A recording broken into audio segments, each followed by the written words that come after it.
Piece TV Bangla, মানবতা সমাধান। Line answer is sufficient. God himself paid the price. And Jesus said, I am. I'm a non-vegetarian. 21st century will belong to vegetarians. This cause of death in the world. Veg or non-veg? If I prove that an apple is better than a mango, that doesn't mean mango is prohibited. I have some problems with this.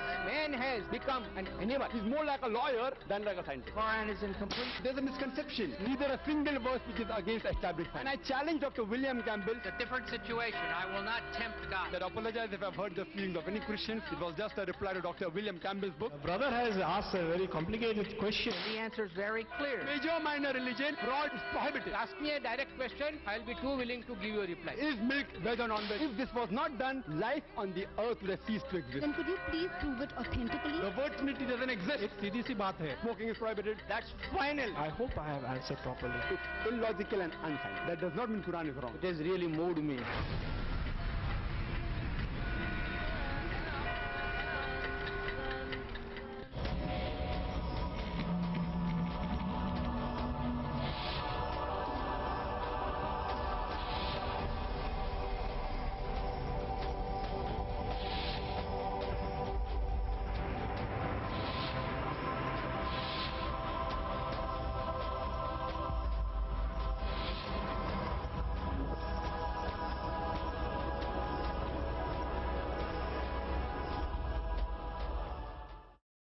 এখন আমরা আসছি আজকের সন্ধ্যার দ্বিতীয় পর্যায়ে।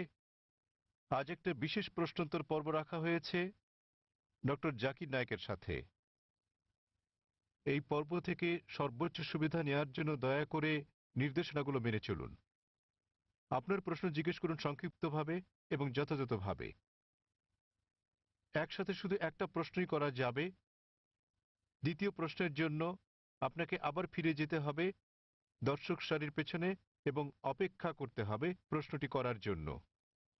অমুসলিম ভাই বোনদের প্রথমে সুযোগ দেওয়া হবে প্রশ্ন করার জন্য। দর্শকদের জন্য 3টি মাইকের ব্যবস্থা করা হয়েছে। মহিলাদের জায়গায় একটি আর পুরুষদের জায়গায় 2টি। একটা হলো সামনে মঞ্চের কাছে আমার বাঁ পাশে, একটা মাঝখানে, আরেকটা আমার বাঁ পাশে মহিলাদের বসার জায়গায়। দয়া করে মাইকের সামনে লাইনে দাঁড়ান যদি আপনি বক্তাকে কোনো প্রশ্ন করতে চান, আর মাইক অ্যাসিস্ট্যান্ট আপনার হাতে মাইক তুলে দেওয়ার পরই শুধু প্রশ্নটি করুন। আমরা প্রতিটি মাইকে একবারে শুধু একটি প্রশ্ন নেব ঘড়ির কাঁটার আবর্তন অনুসারে। প্রশ্নটি করার আগে দয়া করে আপনার নাম এবং পেশা উল্লেখ করুন। আজকে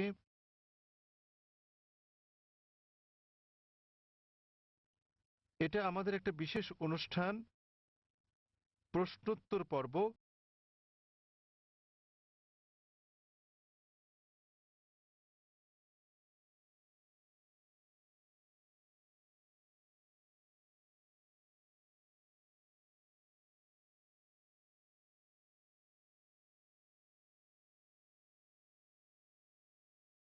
কোনো ধর্ম নিয়ে মুসলিম ভাইদের প্রশ্ন হওয়া উচিত ইসলাম এবং তুলনামূলক ধর্মতত্ত্ব বিষয়ে। এখন আমি ডক্টর জাকির নায়েককে মঞ্চে আহ্বান করছি।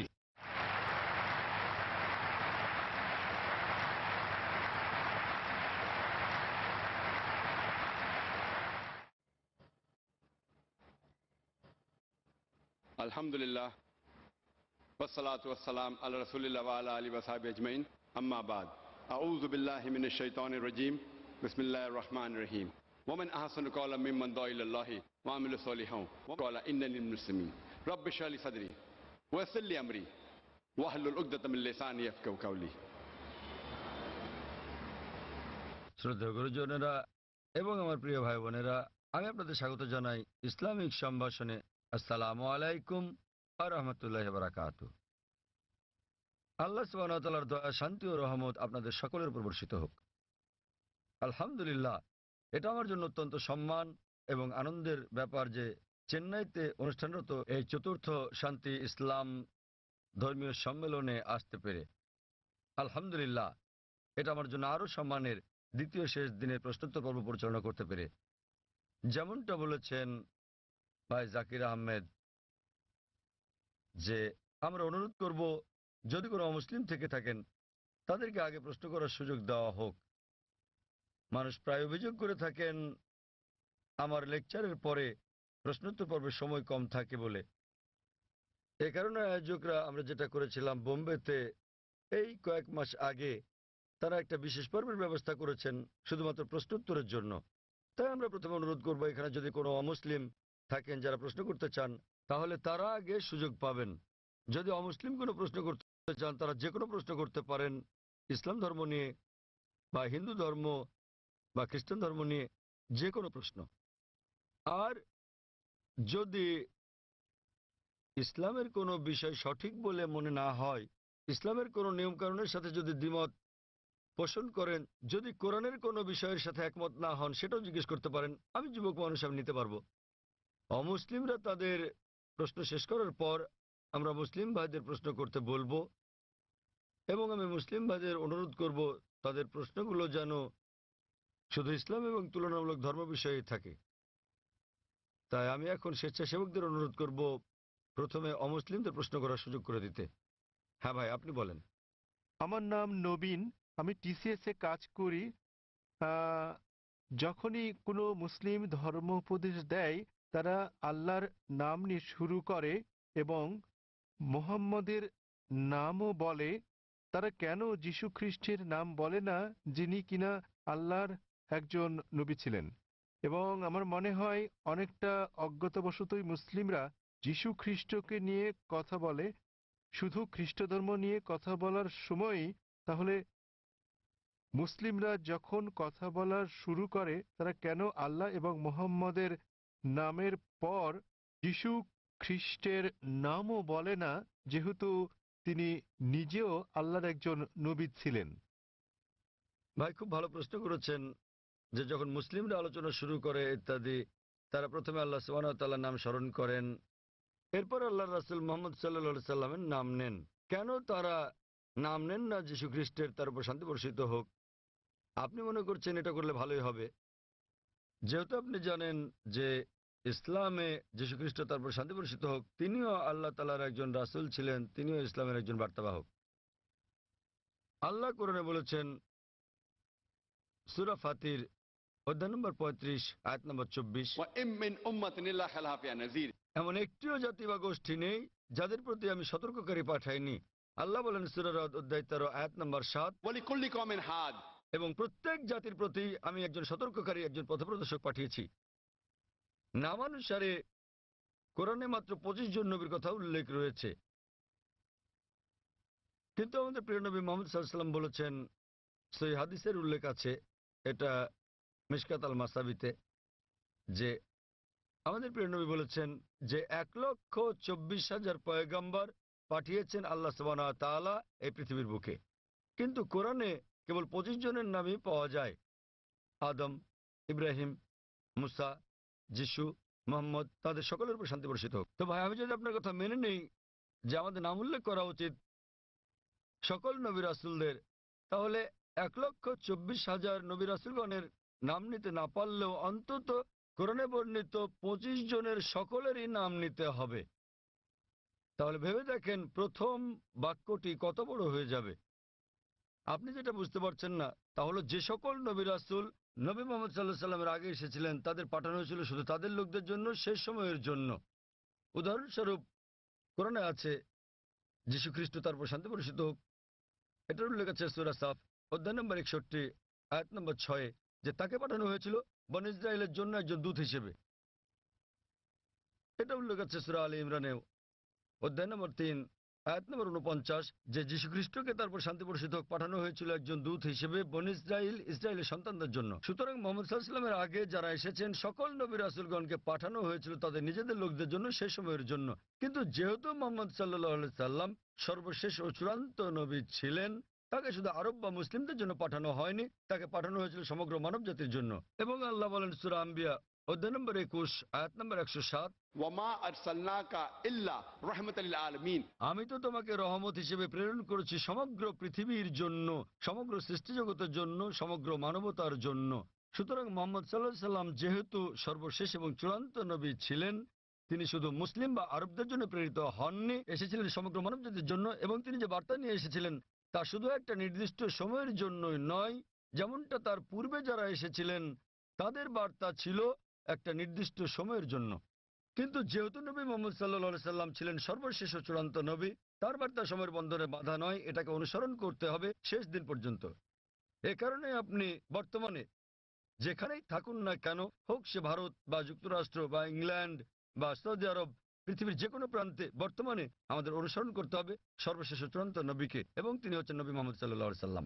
যদিও ইসলামে সকল নবী রাসূলকেই আমরা সম্মান করি এবং আমরা যীশু খ্রিস্টকেও সম্মান করি, আমরা তাকে ভালোবাসি, তাকে শ্রদ্ধা করি, কিন্তু যীশু খ্রিস্ট তার উপর শান্তি বর্ষিত হোক নিজেই বলেছেন, এটার উল্লেখ আছে গসপেল অফ জন অধ্যায় নম্বর 16 অনুচ্ছেদ নম্বর 12 থেকে 14, আমি তোমাদের অনেক কথা বলতে চাই, কিন্তু এখন তোমরা তা সহ্য করতে পারবে না, কারণ যখন সত্যের আত্মা আসবেন তিনি তোমাদের পথ দেখাবেন। তিনি নিজে থেকে কিছু বলবেন না, যা শুনবেন তাই বলবেন, তিনি আমাকে সম্মানিত করবেন। সুতরাং এখানে যীশু খ্রিস্ট তার উপর শান্তি বর্ষিত হোক ভবিষ্যৎবাণী করেছেন সর্বশেষ ও চূড়ান্ত নবী মুহাম্মদ সাল্লাল্লাহু আলাইহি সাল্লামের আগমনের।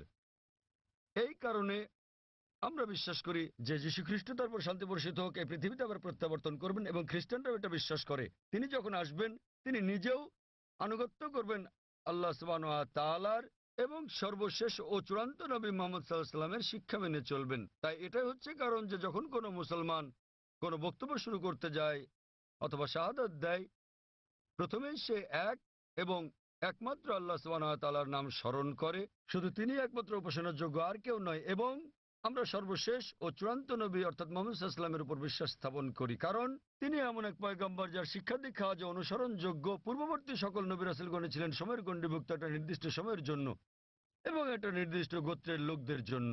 যেহেতু নবী মুহাম্মদ সাল্লাল্লাহু আলাইহি ওয়াসাল্লামকে পাঠানো হয়েছে সমগ্র মানবজাতির জন্য এবং তার বার্তা সময়ের গণ্ডীভুক্ত নয়, এ কারণে আমরা তার নাম উল্লেখ করে থাকি। অন্যথায় ইসলামে আমাদের সকল নবীদেরকেই সম্মান করতে হয়। আর আমি যদি আপনার কথা মেনে নেই, যেভাবে আগে বলেছিলাম আমার লেকচার শুরুর সময়, আমাকে বলতে হবে আল্লাহর নাম যিনি সর্বময়, সর্বোচ্চ, ক্ষমাশীল, এবং তার নবীদের নাম আদম এবং নূহ, তারপর সালেহ, ইদ্রিস, ইব্রাহিম, ইসমাইল, ইসহাক, মুসা, ঈসা, এবং তারপর আরো কারো নাম বলে আমি বলতে পারি মুহাম্মদ সাল্লাল্লাহু আলাইহি ওয়াসাল্লাম। আমরা যখনই মুহাম্মদ সাল্লাল্লাহু আলাইহি ওয়াসাল্লামের নাম উল্লেখ করি অন্য সকল নবীরা হয়তো অন্তর্ভুক্ত হন, কেননা এই কিতাব পবিত্র কোরআন যা কিনা নাজিল হয়েছিল নবী মুহাম্মদ সাল্লাল্লাহু আলাইহি ওয়াসাল্লামের উপর, এখানে বলা আছে যে প্রত্যেক মুসলমানের দায়িত্ব আল্লাহ সুবহানাহু ওয়া তাআলার সকল নবী রাসূলগণকে সম্মান করা, এমনকি যদিও তাদের নাম পবিত্র কোরআনে উল্লেখ নাও থাকে। সুতরাং আমরা তাদের ভালোবাসি, তাদের সম্মান করি, কিন্তু আমাদেরকে নাম নিতে হবে সর্বশেষ ও চূড়ান্ত নবীরই, যেহেতু তার বাণী আজও অনুসরণ করা হচ্ছে। আশা করি উত্তরটা পেয়েছেন।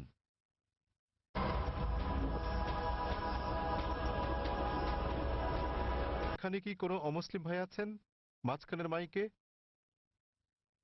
তামিল? হ্যাঁ, কেউ কি উনার কথা অনুবাদ করে দিতে পারবেন? তিনি তামিল ভাষায় কিছু বলতে চাচ্ছেন। এখানে কোনো অনুবাদক আছেন?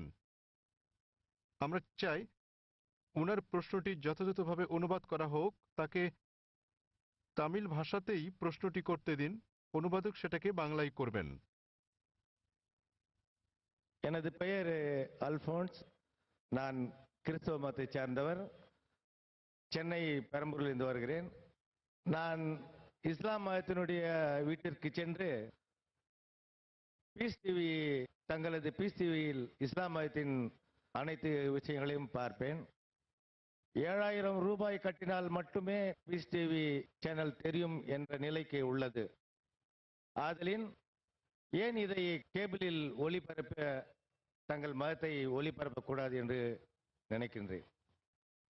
তার প্রশ্নটি হলো পিস টিভির সম্প্রচার বিষয়ে। তিনি জিজ্ঞাসা করেছেন কেন পিস টিভি, কেবল টিভি বা অন্যান্য স্থানীয় কেবল চ্যানেলে সম্প্রচার হয় না। তিনি একজন খ্রিস্টান এবং তাকে একজন বন্ধুর বাসায় গিয়ে এই চ্যানেলটি দেখতে হয়। ভাই প্রশ্ন করেছেন যে তিনি একজন খ্রিস্টান এবং তিনি জানেন যে পিস টিভি স্যাটেলাইটের মাধ্যমে সম্প্রচার করা হয়, কেন কেবল অপারেটররা তাদের চ্যানেলে পিস টিভিকে রাখেন না? ভাই এটা কেবল অপারেটরদেরকে জিজ্ঞেস করতে হবে। আমরা যা করছি তাহলে আমরা খেয়াল রাখছি যে পিস টিভি চালু আছে এবং এটা পৃথিবীর যে কোনো প্রান্ত থেকে দেখা যায় কিনা। আলহামদুলিল্লাহ আমরা পিস টিভির 6টি আলাদা স্যাটেলাইট থেকে সম্প্রচার করছি এবং এটা পুরো পৃথিবী জুড়ে পৌঁছে যাচ্ছে। এশিয়া, মধ্যপ্রাচ্য, আফ্রিকা, অস্ট্রেলিয়া, ইউরোপ, উত্তর আমেরিকা, দক্ষিণ আফ্রিকা, সমগ্র বিশ্ব জুড়ে। আর ভারতের বিভিন্ন জায়গায় কেবল অপারেটররা পিস টিভিকে তাদের তালিকায় যোগ করেছেন, কেউ কেউ করছেন না। আপনি তাদেরকে জিজ্ঞেস করতে পারেন কেন তারা পিস টিভিকে তাদের তালিকায় যোগ করছেন না। আর দ্বিতীয়ত, কেউ যদি পিস টিভি দেখতে চান পৃথিবীর যে কোনো প্রান্ত থেকে, তিনি একটা ব্যক্তিগত ডিশ লাগিয়ে নিতে পারেন। বড় জোর 6,000 রুপি খরচ হবে। $150 খরচে পৃথিবীর যে কোনো প্রান্ত থেকে ডিশ এবং ডিকোডার বসালে এটা ফ্রি টু এয়ার চ্যানেল, আপনি এটা দেখতে পারবেন। আপনাকে মাসে মাসে টাকা দিতে হবে না। এটা free to air channel, dish এবং ডিকোডারের খরচ পড়বে প্রায় 6,000 রুপি। এটা আপনি বসাতে পারেন আপনার ছাদে বা বারান্দায় এবং ইনশাল্লাহ আপনি সারা জীবন দেখতে পারবেন। আপনাকে কোনো টাকা দিতে হবে না এর জন্য। আর আমাদের দুটো চ্যানেল আছে, একটা পিস টিভি ইংলিশ, আরেকটা হলো পিস টিভি উর্দু। তাই একবার ডিশ বসালে ইনশাল্লাহ আপনি দুটো চ্যানেলই দেখতে পারবেন। এবং আপনি যদি এটা আপনার বিল্ডিংয়ে বসান এবং 50টা বাড়িতে এই ডিশ লাইনটা ভাগ করে নেন, বাড়ি প্রতি হয়তো খরচ পড়বে মাত্র কয়েকশো রুপি। সুতরাং যে কেউ দেখতে চাইলে এইভাবে দেখতে পারেন। আর পিস টিভিকে ইন্টারনেটেও আমরা দিয়ে দিয়েছি। স্বাভাবিকভাবে ইন্টারনেটের গুণগত মান স্যাটেলাইটের তুলনায় অনেক নিম্নমানের হবে। আপনি ইন্টারনেটে www.peacetv.org এই সাইটে দেখতে পারবেন। এমনকি মোবাইলেও সম্প্রতি আমরা পিস টিভি মোবাইলেও চালু করেছি। আপনার কাছে যে হ্যান্ডসেটই থাকুক না কেন, নোকিয়া অথবা আইফোন, আমরা চেষ্টা করছি বিশ্বের 80% হ্যান্ডসেটের জন্য এটাকে সহজলভ্য করতে। তবে ফোনটা যত উঁচু মানের হবে, যদি আপনি তৃতীয় প্রজন্মের ফোন নিয়ে থাকেন এর মান অনেক উন্নত হবে। যদি ওয়াইফাই ব্যবহার করেন উন্নত মান পাবেন। সুতরাং হ্যান্ডসেটের উপর নির্ভর করে আপনি মোবাইলেও পিস টিভি দেখতে পারেন। এটা সম্পূর্ণ বিনামূল্যে। এর ওয়াপ ইন্টারনেটের জন্য www.peacetv.org, মোবাইলের জন্য এর ওয়াপ wap.peacetv.org। আশা করি উত্তরটা পেয়েছেন। হ্যাঁ বোন, আপনার প্রশ্নটি করুন। শুভ সন্ধ্যা, আমার নাম নিখিলা। আমি ডেন্টালের একজন ছাত্রী। ইসলাম সম্পর্কে আমার জ্ঞান আসলেই কম। আমি যতটুকু জানি আমার বন্ধুদের কাছ থেকে শুনেছি। আমার প্রশ্ন হচ্ছে, আমি একটি পোস্টারে দেখেছি যে বলা আছে সঙ্গীত এবং নৃত্য ইসলামে গ্রহণযোগ্য নয়। এটা কেন? মানে আমি বলতে চাইছি যে আপনি এটা এমনি এমনি বলতে পারেন না যে গান বাজনা বা নৃত্য করো না। যেমন আপনি যদি বলেন যে ভরতনাট্যম বা অন্য কোনো নৃত্যের ব্যাপারে যেখানে সঙ্গীত আছে, এমনকি এমনিতেও আমরা সঙ্গীতের মাধ্যমে ঈশ্বরের প্রশংসা বা নিজেদের আবেগ প্রকাশ করে থাকি, তাহলে গান বাজনা গ্রহণযোগ্য নয় কেন? বোন জিজ্ঞেস করলেন যে কেন ইসলাম ধর্মের সঙ্গীত এবং নৃত্য নিষিদ্ধ। প্রথমে আমি সঙ্গীত নিয়ে বলছি, এরপরে নৃত্য। সঙ্গীতের ব্যাপারে বলা যাবে, আমাদের প্রিয় নবী মুহাম্মদ সাল্লাল্লাহু আলাইহি ওয়াসাল্লাম বলেছেন যে সঙ্গীতের বাদ্যযন্ত্র সাধারণ নিয়মে সবই নিষিদ্ধ, তবে তিনি যেটার অনুমতি দিয়েছিলেন সেটা দাফ। একপাশে খোলা ড্রাম, যাকে বলা হয় ডাফ বা ডাফলি। বাকি সবগুলোই নবী নিষিদ্ধ করেছেন, কারণ আপনি যদি ভেবে দেখেন এটা আপনাকে দূরে নিয়ে যায় আল্লাহ সুবহানাহু ওয়া তাআলার জিকির থেকে, সর্বশক্তিমানকে স্মরণ করা থেকে। এ কারণে যখন আমরা এরকম গান শুনি, যেমন ধরেন সিনেমার গান হোক, সেটা হিন্দি, মালায়ালাম, তামিল বা অন্য কিছু, আপনি দেখবেন যে এই হিন্দি সিনেমার গানগুলোর বেশিরভাগ কথায় একেবারে বাস্তবতা বহির্ভূত। আপনি জানেন যে নায়ক নায়িকাকে বলছে, मैं तुम्हारे लिए चांद तोड़ के लेके आऊंगा, मैं तुम्हारे लिए सितारे तोड़ के लेके आऊंगा। আমি তোমার জন্য চাঁদ নিয়ে আসবো, আমি তোমার জন্য তারা নিয়ে আসবো। আমরা জানি এটা সম্ভব না, কোনো মানুষ তার প্রেমিকার জন্য চাঁদ তারা নিয়ে আসতে পারে না। তবুও আমরা বলে থাকি পরিস্থিতি বা আবেগ ইত্যাদির কারণে। তো এই কারণে সাধারণ অনুশাসন হচ্ছে যে সঙ্গীত একজন মানুষকে আল্লাহ সুবহানাহু ওয়া তাআলার কাছ থেকে দূরে নিয়ে যায়। এ কারণে আমাদের প্রিয় নবী বাদ্যযন্ত্রকে নিষিদ্ধ করেছেন দাফ ছাড়া। অথবা সাধারণভাবে কণ্ঠস্বর, উদাহরণস্বরূপ যদি কেউ কোরআন আবৃত্তি করে তার কণ্ঠ সুন্দর, সেটা ঠিক আছে, কারণ এটা একজন মানুষকে আল্লাহ সুবহানাহু ওয়া তাআলার দিকে নিয়ে আসে। নেপথ্য বাদ্যযন্ত্রের আওয়াজ থাকলে যদি এটা একটা বিশেষ আবেগের সৃষ্টি করে, তাহলে গান গাওয়ার ক্ষেত্রে এটা হচ্ছে মুবাহ, ঐচ্ছিক, যতক্ষণ পর্যন্ত গানের কথাগুলো নিয়ে যাচ্ছে আল্লাহ সুবহানাহু ওয়া তাআলার দিকে। যদি গানের কথাগুলো আপনাকে আল্লাহর কাছ থেকে দূরে সরিয়ে নিয়ে যায়, তাহলে সে ধরনের গানও নিষিদ্ধ। এবার আসি দ্বিতীয় ভাগে, নৃত্য করা কেন নিষিদ্ধ। কোরআনে এমন কোনো আয়াত নেই অথবা আমার জানা মতো কোনো হাদিস নেই যেখানে বলা আছে যে নৃত্য করা হচ্ছে হারাম।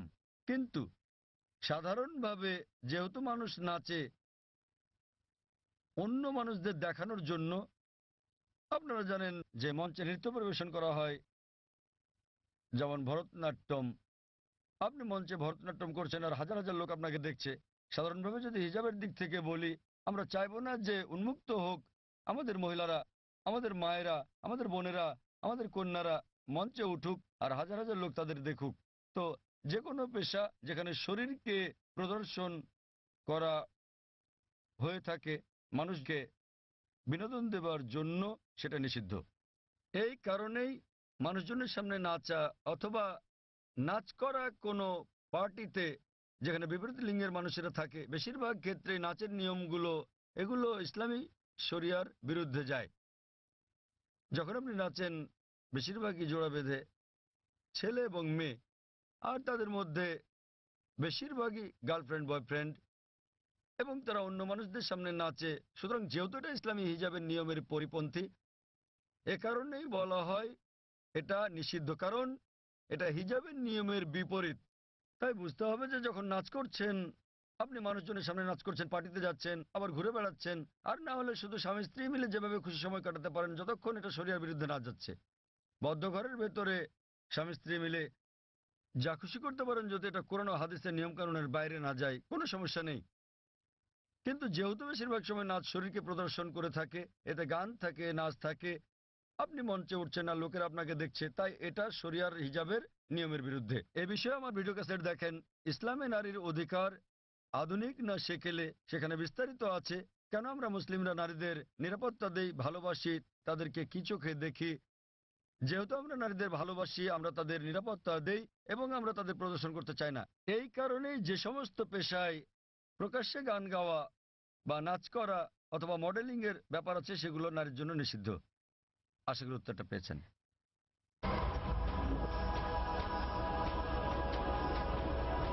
যদি কোনো অমুসলিম থাকেন, জাকির ভাই যেটা বলেছেন, যদি কোনো অমুসলিম কোনো প্রশ্ন করতে চান নির্দ্বিধায় করতে পারেন। আপনার যে কোনো প্রশ্ন ইসলাম নিয়ে অথবা অন্য কোনো ধর্ম নিয়ে, ইসলাম এবং তুলনামূলক ধর্ম নিয়ে যে কোনো প্রশ্ন অথবা ইসলামের কোনো বিষয় যদি আপনার কাছে সঠিক মনে না হয়, এটাই সুযোগ। আপনি যে কোনো প্রশ্ন করতে পারেন। জনমানুষের সামনে এভাবে খোলামেলা প্রশ্ন করার সুযোগ সত্যি দুর্লভ। একজন অমুসলিম ভাই আছেন। আপনি কি অমুসলিম? হ্যাঁ ভাই, আপনার প্রশ্ন করুন। হ্যাঁ। আসসালামু আলাইকুম ভাই জাকির, এবং শুভ সন্ধ্যা আমার ইসলামী ভাইদের এবং অন্য ধর্মের ভাইদেরও। আমার নাম রামজি জয়রামান। আমি আমেরিকার একজন টেকনোলজিস্ট, সেখানে প্রায় ৩৫ বছর ধরে বাস করছি। আর গত ৩ বছর ধরে আমি আধ্যাত্মিকতা চর্চা করছি আমার জীবিতকালেই একটা আত্মিক মুক্তির উদ্দেশ্যে।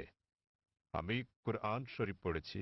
আমার একজন বন্ধু আছে, বলতে পারেন আজীবনের বন্ধু। গত ৪৫ বছর ধরে সে একজন খাঁটি মুসলমান। আমার প্রশ্ন হচ্ছে, প্রথমে আমাকে একটি কথা বলতে দিন, তারপর আমি আমার প্রশ্নটি করব। আমরা যখন কিছু বুঝতে চাই, হোক সেটি ধর্ম নিরপেক্ষ অথবা ধর্মীয়, আমরা বই পড়ে সেটি জানি, কিন্তু যখন আমরা বইটি পড়ি আমরা সেটা বুঝে বুঝেই পড়ি। তাই যদি হয় তাহলে কেন প্রায় ১ ঘন্টা ধরে আপনার ছেলে বক্তৃতা করেছিল কোরআন বুঝে পড়ার বিষয়ে, বিশেষত সৌদি আরবের ভাষা আরবি ভাষার বিষয়ে? কেননা আমি যা অনুভব করি এবং চর্চা করি যে কোরআন ভাষার অনেক ঊর্ধ্বে, তো প্রত্যেক মুসলমানের আরবি ভাষা শিখতে হবে। বিষয়টা আমার কাছে কিছুটা জোর জবরদস্তিমূলক মনে হয়েছে। কোরআন কি তাই বলে? ভাই একটা ভালো প্রশ্ন করেছেন। বললেন যে তিনি আধ্যাত্মিকতা শিখতে চান এবং তিনি কোরআন পড়েছেন, কিন্তু তিনি বুঝতে পারেননি যে কেন একটা বক্তৃতা যা ফারিক নায়েক করেছিল আমার ছেলে কোরআন বুঝে পড়ার জন্য আরবি ভাষা শেখার গুরুত্ব নিয়ে, আর এটা কেন আবশ্যিক। আপনি যদি আমার ছেলের পুরো আলোচনাটা শুনে থাকেন, সে কখনো এটা বলেনি যে প্রত্যেক মুসলমানের জন্য আরবি শেখা আবশ্যিক। সে কখনোই বলেনি। আরবি জানাটা বেহেশতে যাওয়ার জন্য পূর্ব শর্ত নয়, কারণ আমি নিজেও আরবি জানি না। আমি নিজেও আরবি একটা ভাষা হিসেবে শিখে নিয়ে এদিক সেদিকে একটু একটু বুঝতে পারি। আমি আরবি ভাষা জানি না, কিন্তু আমার ছেলে জানে, মাশাআল্লাহ, সে আমার চেয়ে ভালো জানে। সে কোরআন সরাসরি অনুবাদ করতে পারে, আমি পারি না। কিন্তু তার আলোচনায় যদি আপনি শুনে থাকেন, সে বলেছিল যে যদি আপনি আরবি না জানেন কমপক্ষে অনুবাদটা পড়েন।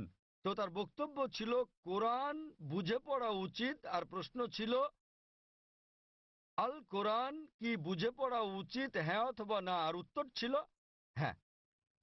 সে বলেনি যে একজন মানুষের আরবি জানা আবশ্যক। সে বলেছিল আপনার কমপক্ষে অর্থ বুঝে পড়া উচিত কোরআন। আর কোরআন বুঝে পড়ার সবচেয়ে ভালো উপায় হচ্ছে আরবিকে ভাষা হিসেবে শেখা। আপনি যখনই কোনো বই অনুবাদ করেন, কোনো সাধারণ বই অনুবাদ করতে গেলে অনুবাদটা কখনো 100% সঠিক হবে না। এটা হতে পারে 80%, 90%, 99%। ভাষাটা যত বেশি কঠিন হবে, যত বেশি বিশুদ্ধ হবে, অনুবাদ তত বেশি কঠিন হবে। কোরআন হচ্ছে পৃথিবীর সবচেয়ে অনুবাদ অযোগ্য বই। তাই কোরআনের অনুবাদ কখনোই কোরআনের অনুরূপ হবে না, কারণ আরবি ভাষাটা এতই শক্তিশালী, এতই বিশুদ্ধ। আর এছাড়া এটা সর্বশক্তিমান আল্লাহ সুবহানাহু ওয়া তাআলার বাণী। এই কারণেই সর্বোৎকৃষ্ট উপায় হচ্ছে আরবিকে ভাষা হিসেবে শেখা। দ্বিতীয়ত, আপনি যদি আরবি ভাষা না জানেন, তাহলে সে বলেছিল যে ভাষাটা ভালো জানেন সেই ভাষায় অনুবাদটা পড়েন। আপনি ইংরেজি জানলে ইংরেজিতে পড়ুন, তামিল জানলে তামিলে পড়ুন, হিন্দি জানলে হিন্দিতে, বাংলায় জানলে বাংলায় কোরআনের অনুবাদ পড়ুন। সে যা বলেছিল তার মূল বক্তব্য ছিল কোরআন পড়ুন অর্থ সহকারে। এখন এই প্রশ্নটা একজন সাধারণ মানুষের পক্ষে খুবই স্বাভাবিক। আপনার প্রশ্ন ছিল কেন একজন মানুষ বলবে যে বইটি অর্থ বুঝে পড়ো, অর্থ তো বোঝাই গেছে। যখনই কোনো বই পড়া হয় সেটি তো অর্থ বুঝেই পড়া উচিত। কিন্তু আপনি বুঝতে পারেন যে মুসলিম সম্প্রদায়ের মধ্যে দুঃখজনকভাবে, যেমনটা আমার ছেলে বলেছে, যে শতকরা 80%-এরও বেশি মুসলমান আরব নন এবং তারা আরবি ভাষা জানেন না। এখানে নবীর একটা হাদিস আছে, তিনি বলেছেন যদি তোমরা কোরআন তিলাওয়াত করো তো সব পাবে। সেই কারণে বেশিরভাগ মুসলিম যখন কোরআন পড়ে তারা আরবিতেই পড়ে, কিন্তু তার অর্থটা বোঝে না। তাই এটা পৃথিবীর সবচেয়ে বেশিবার পড়া বই, কিন্তু একই সাথে অর্থ না বুঝে সবচেয়ে বেশিবার পড়া বই ওটি। তো আমার ছেলে বলেছিল আরবি অংশটা পড়ার পরে যা বেশিরভাগ অমুসলিমই বোঝেন না, অন্তত সেই অংশের অনুবাদটা পড়েন সেই ভাষায়, যে ভাষাটা আপনি ভালো বোঝেন। সে জোর দিচ্ছিল যে কোরআন নির্দেশনামূলক গ্রন্থ, এটি সর্বশক্তিমান আল্লাহর গ্রন্থ। সে সকল মুসলমানকে অনুরোধ করেছে যে আরবিটা পড়ার পাশাপাশি অনুবাদটাও পড়েন, যার স্থান দ্বিতীয়, কিন্তু সবচেয়ে ভালো আরবিকে একটি ভাষা হিসেবে শেখা। কেননা আপনি যদি আরবি জানেন এবং শুদ্ধ ভাষা জানেন, যা আমরা আমাদের স্কুলে শেখাই, ইসলামিক ইন্টারন্যাশনাল স্কুল বোম্বে এবং ইসলামিক ইন্টারন্যাশনাল স্কুল চেন্নাইতে, তাহলে সংযোগ সূত্র পেয়ে যাবেন এবং কোরআনের অর্থ বোঝাটা আরো ভালোভাবে হবে। আশা করি উত্তরটা পেয়েছেন। ধন্যবাদ। সেখানে কি কোনো অমুসলিম ভাই আছেন? হ্যাঁ হ্যাঁ ভাই, আপনার প্রশ্নটি করুন। শুভ সন্ধ্যা ডাক্তার সাহেব, আমি রাজা, একজন নির্বাহী অফিসার, চেন্নাই থেকে এসেছি। প্রশ্ন করার আগে আমি একটি উদাহরণ দেব, তারপর আমি আমার প্রশ্নটি করব। বিজ্ঞানীরা অনেক ধরনের জিনিস আবিষ্কার করেছেন মানব জাতির জন্য। উদাহরণস্বরূপ বলা যায় আলেকজান্ডার গ্রাহাম বেল টেলিফোন আবিষ্কার করেছেন, কিন্তু আলেকজান্ডার গ্রাহাম বেলের সময় ফোন ছিল অন্য রকম। কিন্তু এখন আমাদের এই আধুনিক 24 শতকে আমরা ব্যবহার করছি মোবাইল, ইমেইল পাঠাচ্ছি, ইন্টারনেট, ফ্রিল্যান্স, ছবি, সারা বিশ্ব জুড়েই। আমি যা বলতে চাইছি, মানুষ যাই সৃষ্টি করেছে তার কিছু অংশের পরিবর্তন হতে পারে, কিন্তু একটা ব্যাপার আমি বুঝি, তা হলো যদিও আমি একজন আধ্যাত্মিক মানুষ, তো এই সাপ্তাহিক চক্র অর্থাৎ সপ্তাহের 7 দিন, এটা সারা বিশ্বেই একই নিয়মে পালন করা হয়। হোক এটা ভারতে, আফগানিস্তানে, অথবা হতে পারে জার্মানি, ইউরোপ, মধ্যপ্রাচ্য, আফ্রিকা, যেখানেই হোক না কেন, প্রায় 600 কোটি মানুষ এই সাপ্তাহিক চক্রকে অনুসরণ করে, অর্থাৎ 7 দিন, রবিবার থেকে শনিবার। আমার মনে হয় ডাক্তার সাহেব এই 7 দিনের সাপ্তাহিক চক্র কোনো মানুষের দ্বারা তৈরি হয়নি। আমি বুঝতে পেরেছি এই সাপ্তাহিক চক্র তৈরি হয়েছে সর্বশক্তিমান সৃষ্টিকর্তার হাতেই। আমি প্রশ্ন করতে চাই যে এই 7 দিনের চক্রের কথা কি কোনো ধর্মগ্রন্থে লেখা আছে? আর সাথে আরেকটি প্রশ্ন, সেটি হলো যে আল কোরআনে কি সৃষ্টির কোনো নিয়মের উল্লেখ আছে কিনা, এইটুকুই। ভাই একটা প্রশ্ন করলেন যে মানুষ যখন কোনো কিছু আবিষ্কার করে, উদাহরণ হিসেবে আলেকজান্ডার গ্রাহাম বেলের টেলিফোন আবিষ্কারের কথা বলেছেন, কিন্তু সময়ের সাথে সাথে এটা বদলাতে থাকে, আর এখন আমরা মোবাইল ফোন ব্যবহার করছি যে অনেকটাই ভিন্ন। এগুলো মানুষের সৃষ্টি। কিন্তু এই সাপ্তাহিক চক্র সারা পৃথিবীতে অনুসরণ করা হয়। এটা সর্বশক্তিমান আল্লাহর সৃষ্টি, সর্বশক্তিমান আল্লাহর সৃষ্টি, সেজন্য এটা সমগ্র পৃথিবীতে অনুসরণ করা হয়। তিনি জানতে চান যে এই পৃথিবীর এই আবিষ্কারের কথা কোরআনে অথবা আগের ধর্মগ্রন্থগুলোতে উল্লেখ আছে কি না। ভাই আপনাকে একটা কথা বলি, আমি আপনার সঙ্গে একমত।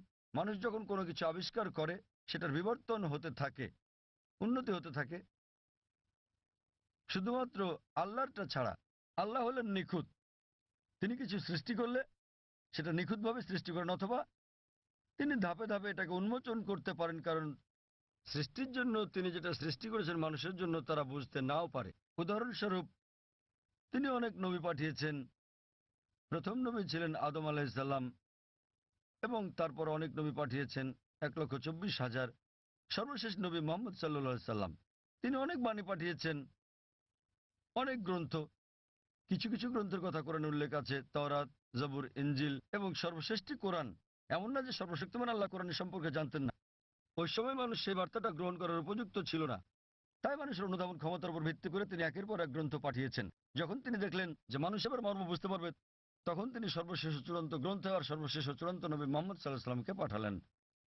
এবার আপনার প্রশ্নে আসি, সাপ্তাহিক চক্রের ব্যাপারে। 7 দিন সমগ্র পৃথিবীতে অনুসরণ করা হয়। আপনি বলেছেন রবিবার থেকে শনিবার। এই 7 দিনের চক্র সারা পৃথিবীতেই আছে, কিন্তু এটা সব জায়গায় এক নয়। আপনি যদি যান কোনো মুসলিম দেশে, রবিবার ছুটির দিন নয়, শুক্রবার ছুটির দিন। তাই এটা রবিবার থেকে শনিবার নয়, এটা শুক্রবার থেকে বৃহস্পতিবার। কিন্তু এটা 7 দিনই। তো এই 7 দিনের চক্রটা একই আছে, দিনগুলো ভিন্ন হতে পারে, যেমন এইসব ছুটির দিন ইত্যাদি। আর একইভাবে আপনি যদি বাইবেল পড়েন, বাইবেলও 7 দিনের কথা বলে থাকে সৃষ্টিকালের ব্যাপারে। এমনকি ইহুদি ধর্মগ্রন্থ এই কথা বলা আছে, পবিত্র কোরআনে ওই কথা আছে, হাদিসে ওই কথা বলে থাকে।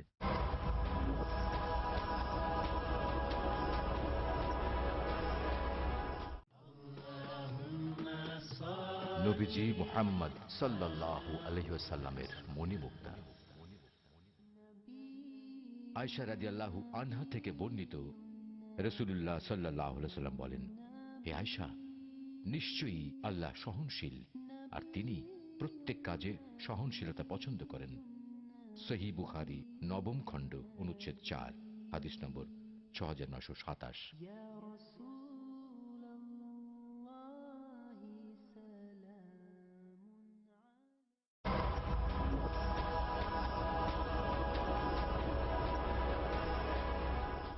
কোরআনে বলা আছে অনেক জায়গায় যে সর্বশক্তিমান আল্লাহ পৃথিবী তৈরি করেছেন 6 দিনে, 6টি পর্যায়ে। এ ব্যাপারে পবিত্র কোরআন এবং অন্যান্য ধর্মগ্রন্থ প্রায় একই কথা বলা আছে, কিন্তু ভালোভাবে দেখলে অনেক পার্থক্য আছে। কোরআন যেভাবে বলেছে তা অনেক বেশি বিজ্ঞানসম্মত। অন্যান্য ধর্মগ্রন্থের কথা অতটা বিজ্ঞানসম্মত নাও হতে পারে। উদাহরণস্বরূপ বাইবেলে এই ব্রহ্মাণ্ডের সৃষ্টি বিষয়ে বলা আছে, সেখানে বলা আছে সর্বশক্তিমান ঈশ্বর 6 দিনে পৃথিবী তৈরি করলেন এবং 7ম দিনে বিশ্রাম নিলেন। এর মানে ঈশ্বরেরও বিশ্রামের প্রয়োজন হয়। কোরআনও বলে যে সর্বশক্তিমান আল্লাহ 6 দিনে পৃথিবী তৈরি করলেন, কিন্তু এটা বলেন যে 7ম দিনে বিশ্রাম নিয়েছেন। কেন? কারণ পবিত্র কোরআনে আছে সূরা বাকারা অধ্যায় নম্বর 2 আয়াত নম্বর 255, এটা আয়াতুল কুরসি। আল্লাহু লা ইলাহা হাইয়ুল কাইয়ুম লা তাখুযুহু সিনাতুন ওয়া লা নাওম লাহু মা ফিস সামাওয়াতি ওয়া মা ফিল আরদ। যে তিনি চিরকালীন, তিনি সর্বশক্তিমান, তিনি একক, কোনো তন্দ্রা তাকে স্পর্শ করে না, তার বিশ্রামের দরকার নেই। সর্বশক্তিমান আল্লাহর কোনো ঘুমের প্রয়োজন নেই, তার বিশ্রামেরও প্রয়োজন নেই, তাহলে তার বিশ্রামের প্রশ্নটা আসে কি করে? তাই অনেক কিছুতেই মিল পাওয়া যাবে, কিন্তু সব নয়। কেউ যদি বলে যে ঈশ্বরের বিশ্রাম প্রয়োজন, যেমন আমি বা আপনি আমাদের মানুষের বিশ্রাম প্রয়োজন, সর্বশক্তিমানের কোনো বিশ্রাম প্রয়োজন নেই, তো এখানে পার্থক্যটা। বাইবেলে যা বলা আছে তা হলো 24 ঘন্টা করে 6টি পর্যায়, 24 ঘন্টার 6টি সময়। আমরা বিজ্ঞানীরা বলে থাকি যে 24 ঘন্টার 6টি দিনে এই পৃথিবী তৈরি করা সম্ভব নয়। তো বিজ্ঞানীরা বাইবেলের ওল্ড টেস্টামেন্টের এই বর্ণনার সাথে দ্বিমত পোষণ করেন। আর কোরআনের কথায় আসি, কোরআন কখনোই বলেনি যে সর্বশক্তিমান আল্লাহ 24 ঘন্টার 6 দিনে এটা তৈরি করেছেন। আরবি শব্দ ইয়াম, বহুবচনে আয়াম, যা কোরআনে উল্লেখ আছে, এর দুটো মানে আছে। ইয়মের একটা মানে হলো সাধারণ 24 ঘন্টার একদিন বলতে যা আমরা বুঝি, আরেকটা মানে হচ্ছে পর্যায়। এটা যে কোনো দৈর্ঘ্যের হতে পারে, যেমন একটা যুগ। আর বিজ্ঞানীদের এটা মেনে নিতে কোনো সমস্যা নেই যে ব্রহ্মাণ্ড 6টি যুগে তৈরি হয়েছে, 6টি দীর্ঘ সময়ে, হতে পারে লক্ষ লক্ষ বছর ধরে, তাতে কোনো অসুবিধা নেই। এখানে পার্থক্যটা। জগতের সৃষ্টির রহস্যের ব্যাপারে কোরআনে শত শত আয়াত আছে এই জগতের সৃষ্টি রহস্য নিয়ে। আমি এটার উপর একটা লেকচার দিতে পারি, কিন্তু এখানে সময় নেই। আমি শুধু কয়েকটা উদাহরণ দেব। কোরআন পৃথিবীর সৃষ্টি রহস্য নিয়ে কি বলে তাই নিয়ে সেখানে অনেক কথাই বলা আছে, কিন্তু কোরআনে যা বলা আছে এর অধিকাংশই কোরআন নাজিলের সময় আমরা জানতাম না। কোরআন যখন 1400 বছর আগে নাজিল হয়েছিল, এসব কথা অজানা ছিল। উদাহরণস্বরূপ, আজ একজন বিজ্ঞানীকে জিজ্ঞেস করলে তিনি উত্তর দেবেন। আমরা যদি বলি যে কিভাবে পৃথিবীর সৃষ্টি হলো, তাহলে তিনি বলবেন যে প্রথমে এখানে ছিল একটি নীহারিকা, তারপর একটা গৌণ বিচ্ছেদ ঘটল, বিগ ব্যাং, যা থেকে জন্ম নিল ছায়াপথ, তারকামণ্ডলী, গ্রহসমূহ, সূর্য, এমনকি পৃথিবী যেখানে আমরা বাস করি। এটা কয়েকজন বিজ্ঞানী আবিষ্কার করেছিলেন প্রায় 35-40 বছর আগে, আর এটাকে বলা হয়ে থাকে বিগ ব্যাং, যেটা 40 বছর আগে আবিষ্কৃত হয়েছে। আর যেটাকে আজকে বিজ্ঞানীরা বলছেন বিগ ব্যাং, এটা কোরআনে বলা হয়েছে 1400 বছর আগে। সূরা আম্বিয়া অধ্যায় নম্বর 21 আয়াত নম্বর 30 বলা হয়েছে যে আওয়ালাম ইয়ারাল্লাযিনা কাফারু, অবিশ্বাসীরা কি দেখে না আন্নাস সামাওয়াতি ওয়াল আরদা কানাত রাতকান ফাতাকনাহুমা, যে আকাশমণ্ডলী ও পৃথিবী একত্রিত ছিল, অতঃপর আমি পৃথক করে দিলাম। এখানে কোরআন এই ব্রহ্মাণ্ডের সৃষ্টি বিষয়ে সংক্ষেপে বলে দিচ্ছে যে আকাশমণ্ডলী ও পৃথিবী একত্রিত যুক্ত ছিল, এরপর আমি তাদের পৃথক করে দিলাম। আজকের বিজ্ঞানীরা সৃষ্টির রহস্য নিয়ে যা বলছেন তার নাম দিয়েছেন বিগ ব্যাং। এটা কোরআনে 1400 বছর আগে বলা হয়েছে। আমরা আগে মনে করতাম যে এই যে আমরা পৃথিবীতে আছি এটা সমতল। মাত্র কয়েকশো বছর আগে আমরা জানতে পারলাম, যখন স্যার ফ্রান্সিস ড্রেক 1557 সালে পৃথিবীটা নৌপথে ভ্রমণ করলেন, তিনি প্রমাণ করলেন যে পৃথিবী বর্তুলাকার। কোরআন এটা বলেছে 1400 বছর আগে। সূরা নাজিয়াত অধ্যায় নম্বর 79 আয়াত নম্বর 30। ওয়াল আরদা বাদা যালিকা দাহাহা, এবং তারপর আমি পৃথিবীকে তৈরি করলাম ডিম্বাকৃতি। আরবি শব্দ দাহাহা এর একটা মানে হলো প্রসারিত হওয়া, যেভাবে পৃথিবী প্রসারিত হয়েছে। আরেকটা মানে আরবি দুইয়া শব্দ থেকে এসেছে, যার মানে হচ্ছে ডিম। এটা কোনো সাধারণ ডিম নয়, এটা বিশেষভাবে বোঝায় উট পাখির ডিমকে। এবং আমরা জানি পৃথিবী একটা বলের মতো সম্পূর্ণ গোলাকার নয়, এটা দুই প্রান্তে একটু চ্যাপ্টা। এবং আমরা যদি একটা উট পাখির ডিমের আকৃতি চিন্তা করি, সেটাও আসলে বর্তুলাকৃতির। একবার চিন্তা করেন, কোরআন পৃথিবীর বর্তুলাকৃতির কথা বলেছে 1400 বছর আগেই। আগে আমরা মনে করতাম চাঁদের আলো তার নিজস্ব আলো। সম্প্রতি বিজ্ঞান থেকে জানতে পেরেছি 100 বছর বা 200 বছর আগে যে চাঁদের আলো তার নিজের আলো নয়, বরং সেটা প্রতিফলিত আলো। কোরআন এটা বলেছে 1400 বছর আগেই। সূরা ফুরকান অধ্যায় নম্বর 25 আয়াত নম্বর 61 যে সর্বশক্তিমান আল্লাহ আকাশে তৈরি করেছেন নক্ষত্রপুঞ্জ, আর সেখানে জেলে দিয়েছেন একটি প্রদীপ, সূর্য, যা তার নিজের আলোয় জ্বলে, আর চাঁদ জলে প্রতিফলিত বা ধার করা আলোয়। চাঁদের আলোর আরবি শব্দ হচ্ছে মুনির বা নূর, যার মানে হচ্ছে ধার করা বা প্রতিফলিত আলো। কিন্তু সূর্যের আলোর জন্য ব্যবহৃত হচ্ছে ওয়াহাজ, সিরাজ, দিয়া, অর্থাৎ মশাল, গনগনে প্রদীপ, প্রজ্বলিত আলো, যা সূর্যের আলোকেই তার নিজস্ব আলো হিসেবে বোঝাচ্ছে। এখানে অনেক আয়াত আছে কোরআনে যা সৃষ্টিজগৎ বিষয়ে, জ্যোতির্বিদ্যা বিষয়ে বলে। আমি যখন ছিলাম স্কুলে আমি পড়েছিলাম যে সূর্য যদিও ঘোরে এটা তার নিজের অক্ষে আবর্তন করে না, এটা নিশ্চল। কোরআনের সূরা আম্বিয়াতে বলে অধ্যায় নম্বর 21 আয়াত নম্বর 33, হুয়াল্লাযী খালাকাল লাইলা ওয়ান নাহারা আল্লাহ সৃষ্টি করেছেন দিন ও রাত, ওয়াশ-শামস ওয়াল কামার সূর্য এবং চন্দ্র, কুল্লুন ফি ফালাকি ইয়াসবাহুন। প্রত্যেকে তার নিজ কক্ষপথে বিচরণ করছে। কোরআন বলছে সূর্য এবং চন্দ্র আবর্তন করা ছাড়াও তাদের নিজস্ব অক্ষের উপর ঘুরছে।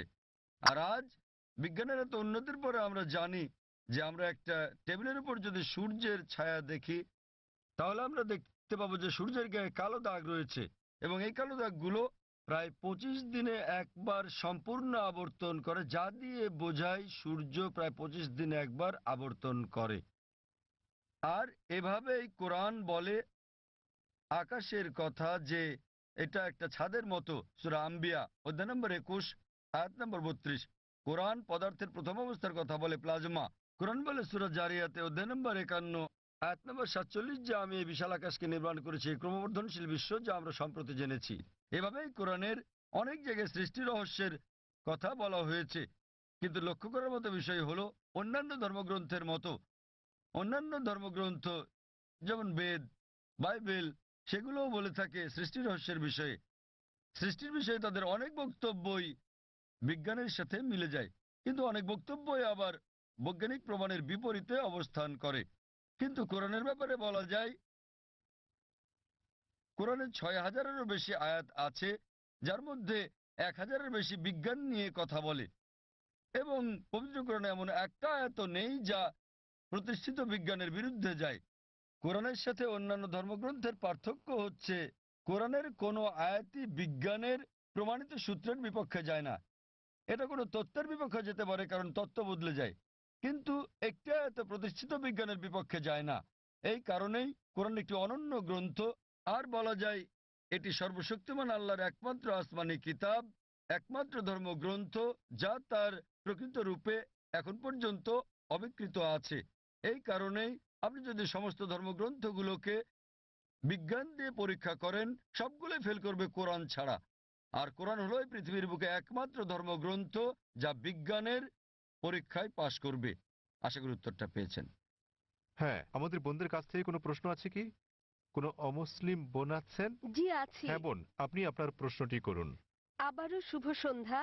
আমি ব্রাহ্মণ্যবাদের একজন অনুসারী, কিন্তু আমি ইসলামের অনেক কিছুই পছন্দ করি। কিন্তু ইসলামের নিয়ম অনুসরণ করতে হলে আমাকে কি ইসলামে ধর্মান্তরিত হতে হবে, নাকি আমার ব্রাহ্মণ্যবাদের ধর্ম পালন করেই আমি ইসলামের বিভিন্ন নিয়ম অনুসরণ করতে পারবো? স্যার, আমি আপনার অনেক বক্তৃতাই দেখেছি, যেমন ইসলাম ও হিন্দু ধর্মের মধ্যে সাদৃশ্য এবং আরো অনেকগুলো। আপনার বক্তৃতা আমি খুবই পছন্দ করি। বোন খুব সুন্দর একটা প্রশ্ন করলেন। তিনি বললেন যে তিনি ব্রাহ্মণিজমের একজন একনিষ্ঠ অনুসারী, কিন্তু তিনি ইসলামের বিভিন্ন বিষয় পছন্দ করেন। তার প্রশ্ন হচ্ছে যে তিনি কি ইসলামের এই সব বিষয় অনুসরণ করতে পারেন এবং একই সাথে তারা ব্রাহ্মণিজমও চর্চা করতে পারেন। তিনি আমার অনেক লেকচার দেখেছেন এবং অনেকটা পছন্দ করেন। বোন, প্রথমে আপনাকে বলি যে ইসলাম বা মুসলমান হওয়া কোনো উপাধি নয়। ইসলাম আবিধানিকভাবে বোঝায় শান্তি, যা পাওয়া যায় নিজেকে আল্লাহর কাছে সমর্পণ করে। তাই যে কোনো মানুষ যদি সে তার ইচ্ছা অনিচ্ছাকে আল্লাহর কাছে সমর্পণ করে তাহলে সে একজন মুসলিম।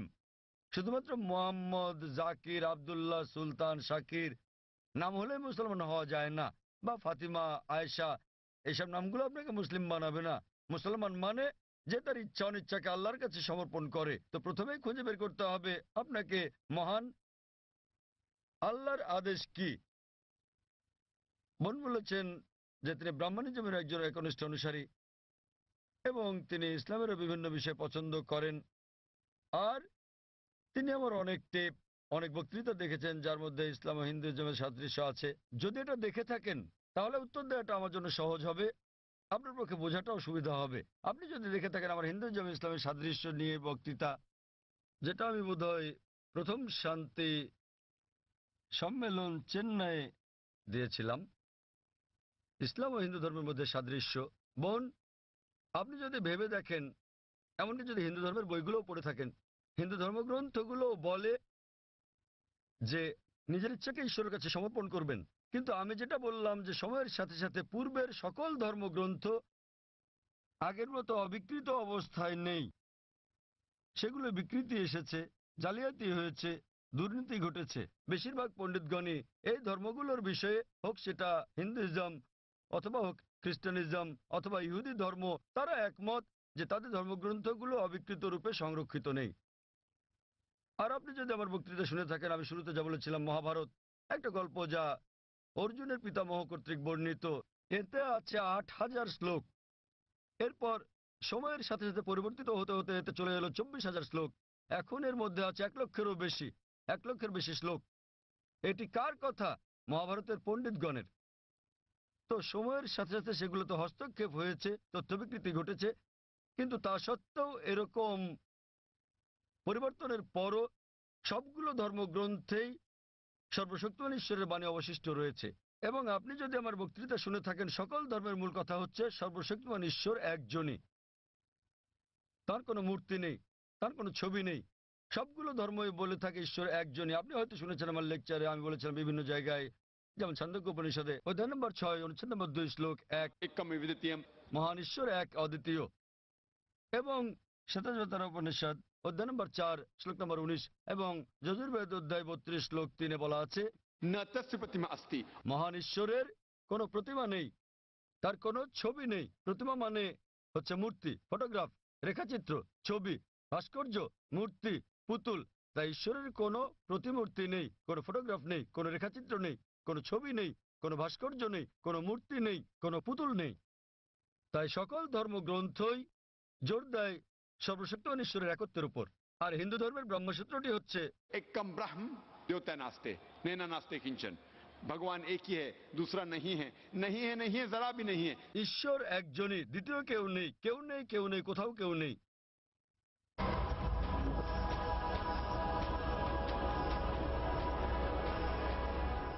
এবার আসি মূল প্রশ্নে, যা হলো একজন কট্টর ব্রাহ্মণ হয়েও আপনি ইসলামের শিক্ষা অনুসরণ করতে পারবেন কিনা। বোন, একজন সাধারণ ব্রাহ্মণের পক্ষে মুসলিম হওয়ার চেষ্টা করাটা কঠিন, কিন্তু যদি কঠোর ব্রাহ্মণ হয়ে থাকেন, বেদকে কঠোরভাবে মেনে চলেন, তাহলে আপনার ইচ্ছা অনিচ্ছা ঈশ্বরের কাছে সমর্পণ করতেই হবে। আপনি যদি সাধারণ ব্রাহ্মণ হয়ে থাকেন যে কিছু নিয়ম মানেন আবার কিছু মানেন না, তাহলে আপনার পক্ষে ঈশ্বরের কাছে নিজের ইচ্ছাকে সমর্পণ করা কঠিন হবে। কিন্তু যদি কঠোর ব্রাহ্মণ হয়ে থাকেন, বেদকে কঠোরভাবে মেনে চলেন, তাহলে আগে আমি যা বলেছি আপনাকে মানতেই হবে। 3টি পংক্তি আমি বলেছি যে আপনাকে এক ঈশ্বরে বিশ্বাস করতে হবে, আপনি মূর্তি পূজা করতে পারবেন না। আপনাকে বিশ্বাস করতে হবে যে ঈশ্বর এক, তার কোনো প্রতিচ্ছবি নেই, কোনো ফটোগ্রাফ নেই, কোনো মূর্তি নেই। এবং যদি আপনার ধর্মগ্রন্থগুলো পড়ে থাকেন, সেগুলোতে সর্বশেষ এবং চূড়ান্ত নবী মোহাম্মদ সাল্লাল্লাহু সাল্লামের আগমনের কথা উল্লেখ করা হয়েছে। আর আপনি যদি আমার বক্তৃতা ইসলাম ও হিন্দু ধর্মের মধ্যে সাদৃশ্য আর হিন্দু ধর্মে মোহাম্মদ সাল্লাল্লাহু সাল্লাম এই দুটো দেখে থাকেন, আমি বিস্তারিত আলোচনা করেছি যে নবী মোহাম্মদ সাল্লাল্লাহু সাল্লামের কথা আপনাদের ধর্মগ্রন্থে আছে। তাই যদি আপনি খারাপ ব্রাহ্মণ হয়ে থাকেন, তাহলে আপনার এটা বিশ্বাস না করার কোনো সুযোগ নেই যে ঈশ্বর এক, তার কোনো চিত্র নেই, কোনো মূর্তি নেই। এবং আপনাকে এটা বিশ্বাস করতে হবে যে মহান ঈশ্বরের সর্বশেষ দূত, সর্বশেষ বার্তাবাহক, কল্কি অবতার হচ্ছেন নবী মোহাম্মদ সাল্লাল্লাহু সাল্লাম। কিন্তু যখন আপনার ধর্মগ্রন্থ বলে যে আপনাকে কল্কি অবতার চূড়ান্ত দূতকে অনুসরণ করতে হবে, তো যখন আপনি এই দূত নবী মোহাম্মদ সাল্লাল্লাহু আলাইহি ওয়াসাল্লামের বাণীগুলো পড়বেন, তখন আপনি দেখবেন যে এই কথাগুলো আপনার ধর্মগ্রন্থগুলোতে যা লেখা আছে তার সাথে মিলে যাচ্ছে। আবার একই সাথে দেখবেন এটা আপনার ধর্মগ্রন্থের অনেক কথার বিরুদ্ধে যাচ্ছে। তো এখন আমরা মনে করি যে কোরআন সর্বশক্তিমান আল্লাহর শেষ ও চূড়ান্ত নির্দেশনা, যা নাজিল করা হয়েছিল সর্বশেষ ও চূড়ান্ত নবী মোহাম্মদ সাল্লাল্লাহু আলাইহি সাল্লামের উপরে। এই কোরআন হলো ফোরকান, এটা হলো ন্যায় এবং অন্যায়ের পার্থক্যকারী। তাই কোরআনের সাথে যা যা মিলে যায়, সেটা যদি বাইবেলে উল্লেখ থাকে অথবা থাকে বেদে অথবা মহাভারতে অথবা রামায়ণে, নিশ্চিতভাবে আপনি ধরে নিতে পারেন যে তা হয়েছে সর্বশক্তিমান ঈশ্বরের ইচ্ছা ও আদেশ অনুসারেই। যদি সেটা বিরুদ্ধে যায়, আপনাকে মানতে হবে যে এটা হচ্ছে সর্বশক্তিমান ঈশ্বরের ইচ্ছা ও আদেশের বিপরীত। তাই আপনি যদি একনিষ্ঠ ব্রাহ্মণ হন, ব্রাহ্মণিজম চর্চা করে থাকেন, আপনাকে এক ঈশ্বরে বিশ্বাস করতে হবে, মূর্তি পূজার বিরোধিতা করতে হবে। আর আপনি যদি আমার সেই বক্তৃতা ইসলাম ও হিন্দু ধর্মের সাদৃশ্য শুনে থাকেন, সেখানে যা বলা হয়েছে আপনি যদি কমপক্ষে ইনশাআল্লাহ এগুলো আপনাকে জান্নাতে নেওয়ার জন্য যথেষ্ট হবে ইনশাআল্লাহ। তাই আপনি যদি আমার বক্তৃতা ইসলাম ও হিন্দু ধর্মের মধ্যে সাদৃশ্য শুনে থাকেন, সর্বশক্তিমান ঈশ্বরের একত্ববাদ সম্বন্ধে, নবী মোহাম্মদ সাল্লাল্লাহু সাল্লাম সম্বন্ধে, কিভাবে সালাত আদায় করা যায়, মদ খাওয়া যাবে না, শুকরের মাংস খাওয়া যাবে না, যা কোরআনের সাথে সাথে আপনাদের ধর্মগ্রন্থ বলা আছে, আপনাদের বেদে শালীনতার বিষয়ে বলা আছে যে মহিলাদের নিজেদের আবৃত রাখা উচিত, যা কোরআনেও বলা আছে। তাই আমার সেই বক্তৃতায় যা যা আমি বলেছি, আরো অনেক বিষয় আছে, কিন্তু আপনি যদি শুধু এই বিষয়গুলো ভালোভাবে অনুসরণ করেন বোন, ইনশাল্লাহ ইনশাল্লাহ এগুলো আপনাকে এই পরীক্ষায় পাশ করিয়ে দেওয়ার জন্য যথেষ্ট। আপনি চাইলে আরো অনেক কিছু অনুসরণ করতে পারেন, কিন্তু কমপক্ষে এই বিষয়গুলো, এই প্রধান বিষয়গুলো যা আমি উল্লেখ করেছি, কিন্তু আপনার ধর্মগ্রন্থে যা বিতর্কিত আপনার তা অনুসরণ করা উচিত নয়, কারণ আপনাদের পণ্ডিতগণই বলেন যে এটা সময়ের আবর্তনে পরিবর্তিত হয়ে গেছে। আমাদের বুঝতে হবে যে এই বিষয়গুলো হচ্ছে তথ্য বিকৃতি, হস্তক্ষেপিত, সত্যের অতিরঞ্জন। তাই মিলগুলো শুধু অনুসরণ করেন, ইনশাল্লাহ ইনশাল্লাহ আপনি একজন ভালো ব্রাহ্মণ হতে পারবেন। আপনি নিজ ধর্মগ্রন্থের অনুশাসন মেনে চলেন, জাফর খান এবং কোরআনের সাথে মিলে যায়, এবং ইনশাল্লাহ একজন নিয়মনিষ্ঠ মুসলমানও হতে পারেন। তো আশা করি ইনশাল্লাহ যে সর্বশক্তিমান আল্লাহ আপনাকে হৃদায়ত দান করুন। বোন বোন আপনি কি বিশ্বাস করেন ইসলাম ও হিন্দু ধর্মের সাদৃশ্য নিয়ে আমি আলোচনায় যে কথাগুলো বলেছিলাম? হ্যাঁ স্যার, পুরোপুরি। বোন আমার লেকচারের কথাগুলোর সঙ্গে আপনি একমত? জি স্যার। আপনি কি নিয়মগুলো মানতে রাজি আছেন? হ্যাঁ হ্যাঁ, রাজি আছি। তাহলে আপনি যেহেতু এগুলো মানতে রাজি আছেন, আমি যা বলেছি, সুতরাং আপনি প্রকৃতই নিজের ইচ্ছা অনিচ্ছাকে আল্লাহর কাছে সমর্পণ করলেন। আরবিতে আপনি বলতে পারেন মুসলমান, বাংলায় বলতে পারেন আল্লাহর কাছে নিজের ইচ্ছাকে সমর্পণকারী। তো যদি একমত হন যে ধর্মগ্রন্থগুলোতে বলা আছে এক ঈশ্বরের উপাসনা করতে হবে, তিনি ছাড়া আর উপাস্য নেই, মূর্তি পূজা করা অন্যায়, আপনি যদি সর্বশেষ ও চূড়ান্ত নবী কলকি অবতার মুহাম্মদ সাল্লাল্লাহু আলাইহি সাল্লাম এবং তার শিক্ষার উপর বিশ্বাস রাখেন, তাহলে আমার মতে আমি যদি আরবিতে বলি, আমাকে বলতে হবে যে আপনি ইসলাম ধর্ম পালন করছেন এবং আপনি একজন মুসলিম। বোন আপনি কি একমত আছেন? জি স্যার, একমত। তাহলে আপনি কি জনসমক্ষে বলতে পারবেন যে আরবি নিয়মে আপনি একজন মুসলিম? বোন আপনি কি আরবি নিয়মে ঘোষণা দিতে পারবেন এটা? যেহেতু আপনি মেনে নিয়েছেন একজন ঈশ্বর এবং নবী মোহাম্মদ সাল্লাল্লাহু আলাইহি সাল্লাম সর্বশেষ ও চূড়ান্ত নবী, তো আপনি কি ঘোষণা দিতে পারবেন যে আপনি একজন মুসলিম? আমি বলছি না যে আমি একজন মুসলিম, যদিও আপনি যা বলেছেন আমি তার সাথে একমত। এখন আপনি যদি মেনে নেন যে ঈশ্বর একজন এবং তার হ্যাঁ। কোনো মূর্তি বা ছবি নেই এবং একমাত্র তারই উপাসনা করতে হবে, আর আপনি যদি মেনে নেন যে নবী মোহাম্মদ সাল্লাল্লাহু আলাইহি সাল্লাম আল্লাহ প্রেরিত দূত, এই দুটোই যথেষ্ট আপনাকে ইসলাম ধর্মের জগতে নিয়ে আসার জন্য। আপনি পাশ করেছেন। অন্যান্য বিষয়গুলো পরে আসবে। তো আপনি যদি মানেন ঈশ্বর এক, তার কোনো প্রতিচ্ছবি নেই, আপনি যদি মূর্তি পূজা করতে অস্বীকার করেন এবং আপনি মানেন যে নবী মোহাম্মদ সাল্লাল্লাহু আলাইহি সাল্লাম শেষ ও চূড়ান্ত নবী, তাহলে আপনি এই জগতে প্রবেশ করতে পারবেন ইনশাআল্লাহ, অথবা সঠিকভাবে বলতে গেলে এই জীবন দর্শনে। এবং ইনশাআল্লাহ এভাবে চর্চা চালিয়ে গেলে আপনি কি এই জীবনধারায় আসতে চান বোন? ঈশ্বর চাইলে। হ্যাঁ, এই তো ইনশাআল্লাহ, মাশাআল্লাহ। তো বোন আমি আবারও আপনাকে জিজ্ঞেস করতে চাই আনুষ্ঠানিকভাবে, বোন আপনি কি বিশ্বাস করেন যে এক ঈশ্বর? হ্যাঁ করি। বিশ্বাস করেন যে সর্বশক্তিমান ঈশ্বর ছাড়া আর কারো উপাসনা করা উচিত নয়? হ্যাঁ হ্যাঁ। আপনি কি একমত যে মূর্তি পূজা ঠিক নয়? পুরোপুরি না হলেও কিছুটা একমত। না, দেখলেন তো, পুরোপুরি না কিছুটা, এটাই বলতে পারছেন না। আপনি এটা বলতে পারেন না যে কেকটা খেতে চাই পেতে চাই, মূর্তি পূজা করা সঠিক নয়, নতুবা সঠিক। এর মানে ঈশ্বরের কাছে প্রার্থনার জন্য আপনার মূর্তি পূজার সাহায্য নিতে হবে না, কোনো মূর্তি পূজা করতে হবে না। আপনি কি মানেন যে ঈশ্বরের কোনো প্রতিরূপ নেই? হ্যাঁ। আচ্ছা, আপনি মানেন, এর মানে আপনি বলছেন ঈশ্বরের কোনো প্রতিমূর্তি নেই? হ্যাঁ। ঠিক আছে। আপনি কি মানেন যে নবী মোহাম্মদ সাল্লাল্লাহু আলাইহি সাল্লাম সর্বশেষ চূড়ান্ত নবী? আমি আসলে এইটুকু পর্যন্ত ভালো করে জানি না, কিন্তু অন্যগুলো আপনি যা বলেছেন আমি মানছি, কিন্তু আমি আসলেই সর্বশেষ বিষয়গুলো জানি না। আপনি কি মানেন যে তিনি আল্লাহ প্রেরিত দূত? হ্যাঁ মানি। আপনি মানেন তিনি আল্লাহর দূত? হ্যাঁ। চমৎকার, চর্চাটাই আসল। একজন নির্ভেজাল মুসলিম হওয়া সহজ কথা নয়, আমরাও চেষ্টা করছি। তো বোন আমি যদি বলি আপনি কি আমার সাথে কালিমায়ে শাহাদা পাঠ করবেন? আপনি কি শাহাদাত পাঠ করবেন, যা আসলে আরবিতে একটা ঘোষণা, ওই একই কথা যা আমি বলেছি যে আল্লাহ ছাড়া কোনো প্রভু নেই আর নবী মুহাম্মদ সাল্লাল্লাহু আলাইহি সাল্লাম তার দূত, আরবিতে এটা বলতে চান? হ্যাঁ স্যার, বেশ, অবশ্যই। আমি আরবিতে বলবো, আপনি আমার সাথে সাথে বলবেন, আর পরে এটার অনুবাদও বলবো। ঠিক আছে। আশহাদু أشهد আল্লাহ الله ইলাহা إله ইল্লাল্লাহ إلا الله ওয়া আশহাদু وأشهد আন্না أن মুহাম্মাদান محمدا আবদুহু عبده ওয়া রাসূলুহু। ورسوله। আমি সাক্ষ্য দিচ্ছি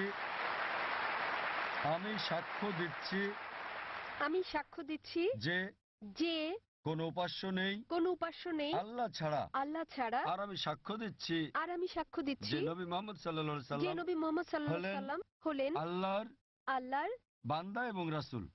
বান্দা এবং রাসূল। মাশাআল্লাহ বোন, ধন্যবাদ। এখন আপনি একজন মুসলিম এবং আমি প্রার্থনা করছি যেন আল্লাহ সুবহানাহু ওয়া তাআলা আপনাকে পথ প্রদর্শন করেন। আর আমি চাই যে ইনশাআল্লাহ সকল ভাই বোনেরা যখনই কেউ ইসলাম গ্রহণ করবেন আপনারা তাকে জ্ঞানের দিক থেকে সাহায্য করবেন, এভাবেই আপনারা সমাজসেবা করতে পারেন।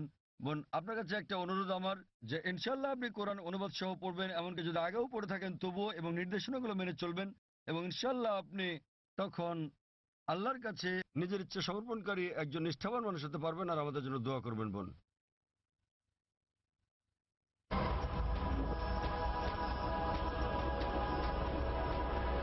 কোনো অমুসলিম ভাই আছেন? হ্যাঁ, ঠিক আছে। আমার নাম বালা। এমনিতে আমি একজন সাধারণ ইঞ্জিনিয়ার। আমি নিজেও এটা দৃঢ়ভাবে বিশ্বাস করি যে সমগ্র সৃষ্টি জগতের জন্য একজনই স্রষ্টা থাকা উচিত।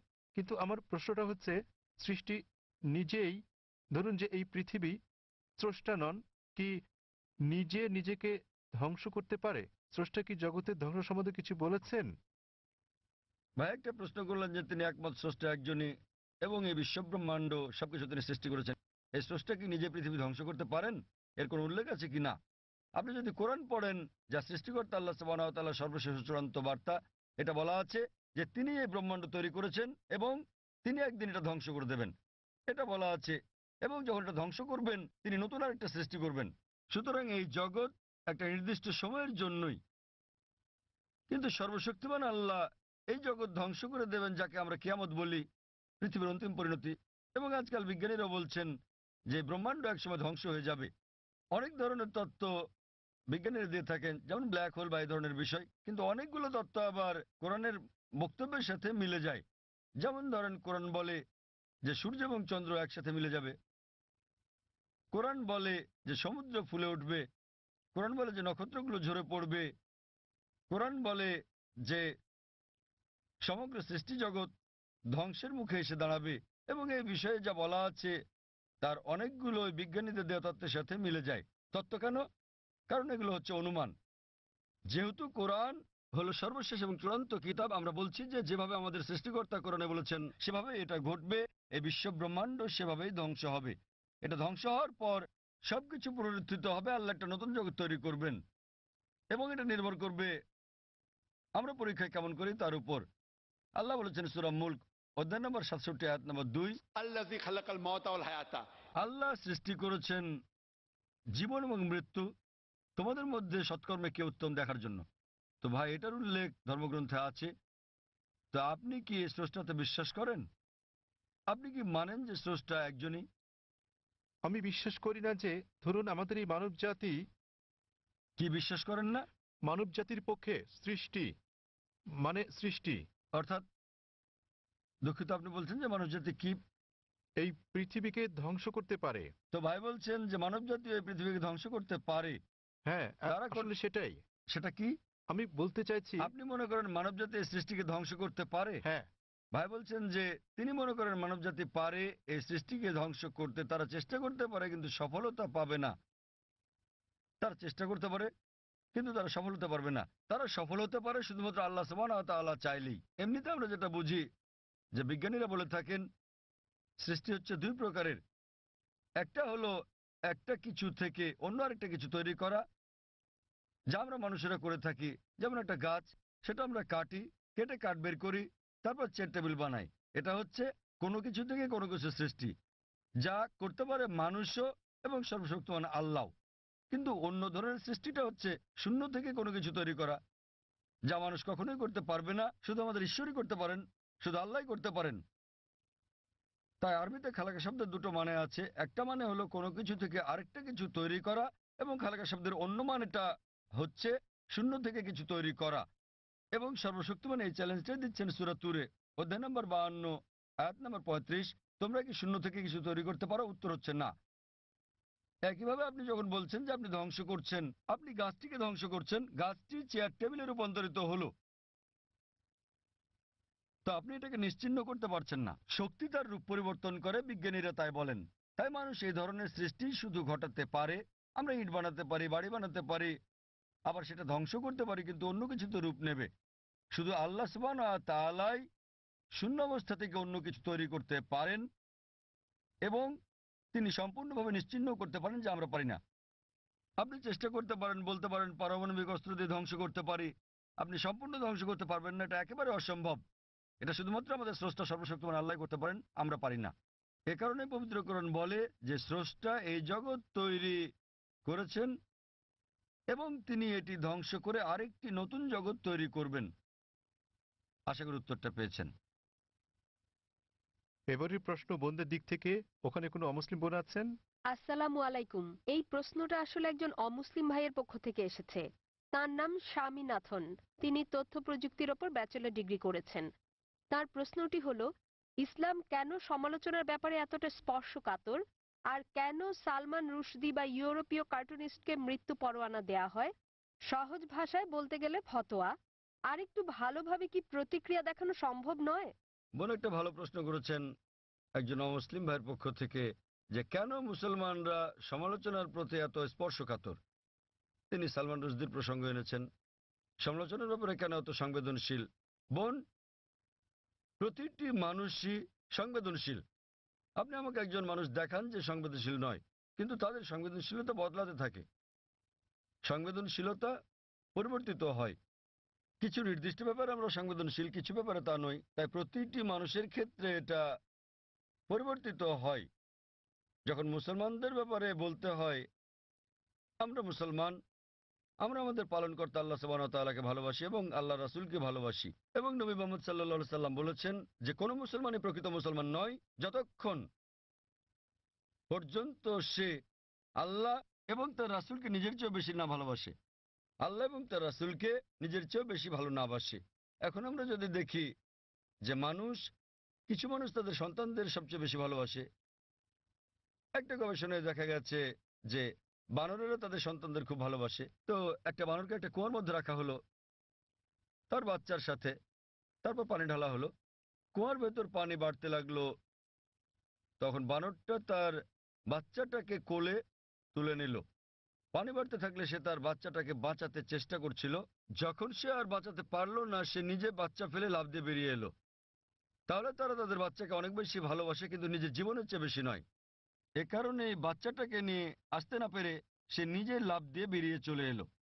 এটা একটা পরীক্ষা মাত্র। একইভাবে মানুষও তার বাচ্চাকে ভালোবাসে, নিজেকে ভালোবাসে, ঠিক আছে, কিন্তু যখন মুসলমানদের প্রসঙ্গ আসে, আমরা আল্লাহ এবং তার রাসূলকে নিজের চেয়ে বেশি ভালোবাসি। উদাহরণস্বরূপ, আপনি যদি আমাকে অপমান করেন, আমি এটা পছন্দ করব না, কিন্তু কিছু মনেও করব না। আমি পছন্দ করব না, কিছু মনেও করব না, ঠিক আছে, সমস্যা নেই। কিন্তু আপনি যদি আল্লাহ এবং তার রাসূলকে অবমাননা করেন, আমি বেশি কষ্ট পাবো।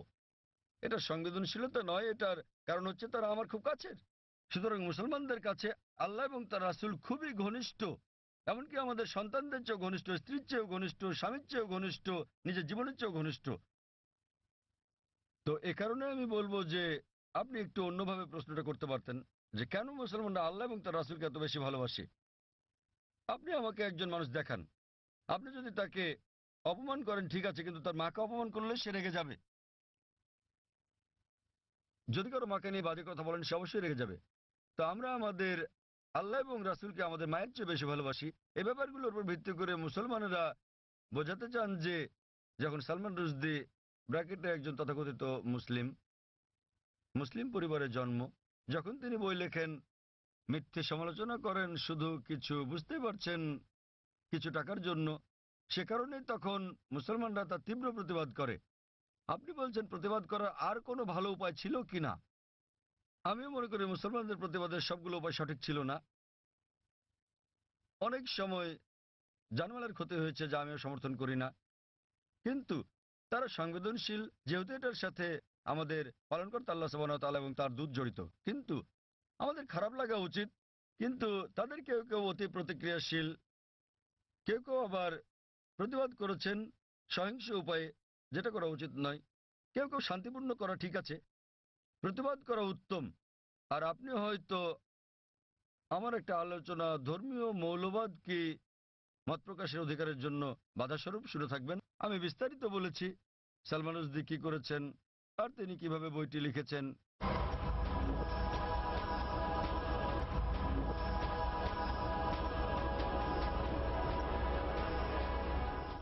এবং সর্বপ্রথম দেশ স্যাটানিক ভার্সেস যে নিষিদ্ধ করেছিল, কোন দেশ? ইন্ডিয়া। শ্রী রাজীব গান্ধী সে সময়ের প্রধানমন্ত্রী, তিনি তখন সেই বইটি স্যাটানিক ভার্সেস নিষিদ্ধ করেছিলেন ভারতে, যা বইটি নিষিদ্ধকারী প্রথম দেশ। এবং আমি এটাকে স্বাগত জানাই, কিন্তু নিজের অজ্ঞতাবশত তিনি জানতেন না যে সেই একই বই স্যাটানিক ভার্সেসে নবী মোহাম্মদ সাল্লাল্লাহু সাল্লাম এবং আল্লাহ তাআলা সম্পর্কে বাজে মন্তব্য করা ছাড়াও তিনি বাজে মন্তব্য করেছিলেন সীতা এবং শ্রীরাম সম্পর্কেও, শ্রীরামকে নিয়েও, যা মানুষজন বইটি পড়লে হয়তো নাও বুঝতে পারে। আর ভেবে দেখেন, আমি ইংরেজ সরকারের কাছে প্রশ্নটা করছি, কয়েক বছর আগে একজন আমেরিকান লেখক ছিলেন, সাহিত্যিক, যিনি মার্গারেট থ্যাচারের নীতি নিয়ে 4 অক্ষরের একটা শব্দ ব্যবহার করেন। মার্গারেট থ্যাচারের নীতি 4 অক্ষরের শব্দ, ফাদার আঙ্কেল কাজিন কিং। এবং তারা তাকে ব্রিটেনে আসতে নিষিদ্ধ করলো। কেন? তিনি 4 অক্ষরের শব্দটা ব্যবহার করেছিলেন বলে। এই সালমান রুশদি তিনিও এই একই শব্দ ব্যবহার করেন এবং এটাতে আইএনজি যোগ করেন, অনেকবার করেছেন ইংরেজ নীতি সম্বন্ধে আর মার্গারেট থ্যাচারকে নিয়ে। এবং তিনি তাকে সম্বোধন করেন, জানেন কিনা, ম্যাগি বা দুশ্চরিত্রা। আচ্ছা বেশ, আপনি বলতে পারেন যে ইংরেজরা উদারমনা না, তারা কিছু মনে করবে না, কিন্তু আপনি যদি দেখা করেন মার্গারেট থ্যাচারের ছেলের সাথে আর তাকে বলেন যে সালমান রুশদি আপনাকে দুশ্চরিত্রার ছেলে বলেছে, তিনি কি করবেন? আঘাত করবেন। তো সংবেদনশীলতা কি এটার উপর ভিত্তি করে? সবাই আসলে সংবেদনশীল। আবার মনে করেন এই একই ইংরেজ সরকার, যা কিনা একজন আমেরিকান লেখককে নিষিদ্ধ করেছিল 4 অক্ষরের শব্দের জন্য, সালমান রুশদিকে তারা মেনে নেয়। কেন? কি কারণে? কারণ তিনি নবী মোহাম্মদ সাল্লাল্লাহু আলাইহি ওয়াসাল্লামের অবমাননা করেছেন। তাই যেহেতু নবী মোহাম্মদ সাল্লাল্লাহু আলাইহি ওয়াসাল্লামকে অবমাননা করেছেন, তারা মার্গারেট থ্যাচারকে বলা সে 4 অক্ষরের শব্দটা হজম করে নিয়েছে, কেননা তিনি ইসলামের নবীর অবমাননা করেছেন। তো এভাবেই নীতিগুলো বদলাতে থাকে। আমরা যেটা বুঝি যে ইসলাম ধর্মে মত প্রকাশের স্বাধীনতা আছে, বক্তব্যের স্বাধীনতা আছে, কিন্তু এটা কখনোই সীমা অতিক্রম করবে না, এটা কাউকে কষ্ট দিতে পারবে না, আর এটার পক্ষে প্রমাণ থাকতে হবে। কাউকে আঘাত দিলেও যুক্তিযুক্ত এবং প্রমাণ সাপেক্ষ হলে সেটা ভিন্ন কথা, কিন্তু কুৎসা রটানো যাবে না। কুৎসা রটানো এবং পরনিন্দা করা ইসলামে নিষিদ্ধ। তো এর উপর ভিত্তি করে মুসলমানরা, যেহেতু সালমান রুশদি, যেহেতু সে আমাদের নবী মুহাম্মদ সাল্লাল্লাহু আলাইহি ওয়াসাল্লামকে অবমাননা করেছে এবং কুৎসা রটিয়েছে, এই কারণেই মুসলমানদের খারাপ লেগেছে এবং তারা রাগান্বিত হয়েছে, আর এটা আমি সমর্থন করি। এবং আমরা যদি বিশ্লেষণ করি, অধিকাংশ ধর্মেই ধর্মকে অবমাননা করার শাস্তি খুব কঠিন। আপনি যদি পড়েন বাইবেল, যদি আপনি হিন্দু ধর্মগ্রন্থগুলো পড়েন, কোরআন শরীফ যদি পড়েন, আর এটাকে ধর্মের অবমাননা বলে জানি, এ কারণে মুসলমানরা এত রাগান্বিত। আর আমরা সংবেদনশীল, কারণ এটা এমন একটা কিছুর বিপক্ষে যা আমরা আমাদের জীবনের চেয়ে বেশি ভালোবাসি। আশা করি উত্তরটা পেয়েছেন। হ্যাঁ, আমি কি কোনো অমুসলিম কোনো ভাইয়ের কাছ থেকে কোনো প্রশ্ন নিতে পারি? ওখানে কোনো অমুসলিম ভাই আছেন? ঠিক আছে ভাই, আপনার প্রশ্নটি করুন। আমি নেলসন ম্যান্ডেলা, একজন মেডিকেল এক্সিকিউটিভ হিসেবে কাজ করছি। আমি অনেক জায়গায় লেখা দেখেছি যে শান্তি হলো ইসলাম। এটা ভালো কথা, তা সেটা যে যাই মনে করুক না কেন, অমুসলিমদের মধ্যে, খ্রিস্টান লোকদের মধ্যে, হিন্দু লোকদের মধ্যে একটা ভুল ধারণা আছে যে, এমনকি মুসলমানদের মধ্যে এটা আছে যে মুসলমান হওয়া মানে উদ্ধত। এটা কেন হবে? আবার একজন মানুষ হিসেবে আমি ঈশ্বরে বিশ্বাস করি, একক ঈশ্বরে, এমনকি আমি যিশুও বলি না। আমি কি ঈশ্বরের দূতের উপর বিশ্বাস না রেখেও ইসলাম ধর্মে নিজেকে দীক্ষিত করতে পারি? দয়া করে আগে শুনুন, দূত বা নবীকে না মেনে কি আমি সেটা করতে পারি? এই অবস্থায় আমি যদি নিজেকে ধর্মান্তরিত করি, সবাই আমাকে যে নামে চেনে নেলসন ম্যান্ডেলা ধর্মান্তরিত হলেও আমি কি এই নামটা রাখতে পারবো? ভাই দুটো প্রশ্ন করেছেন।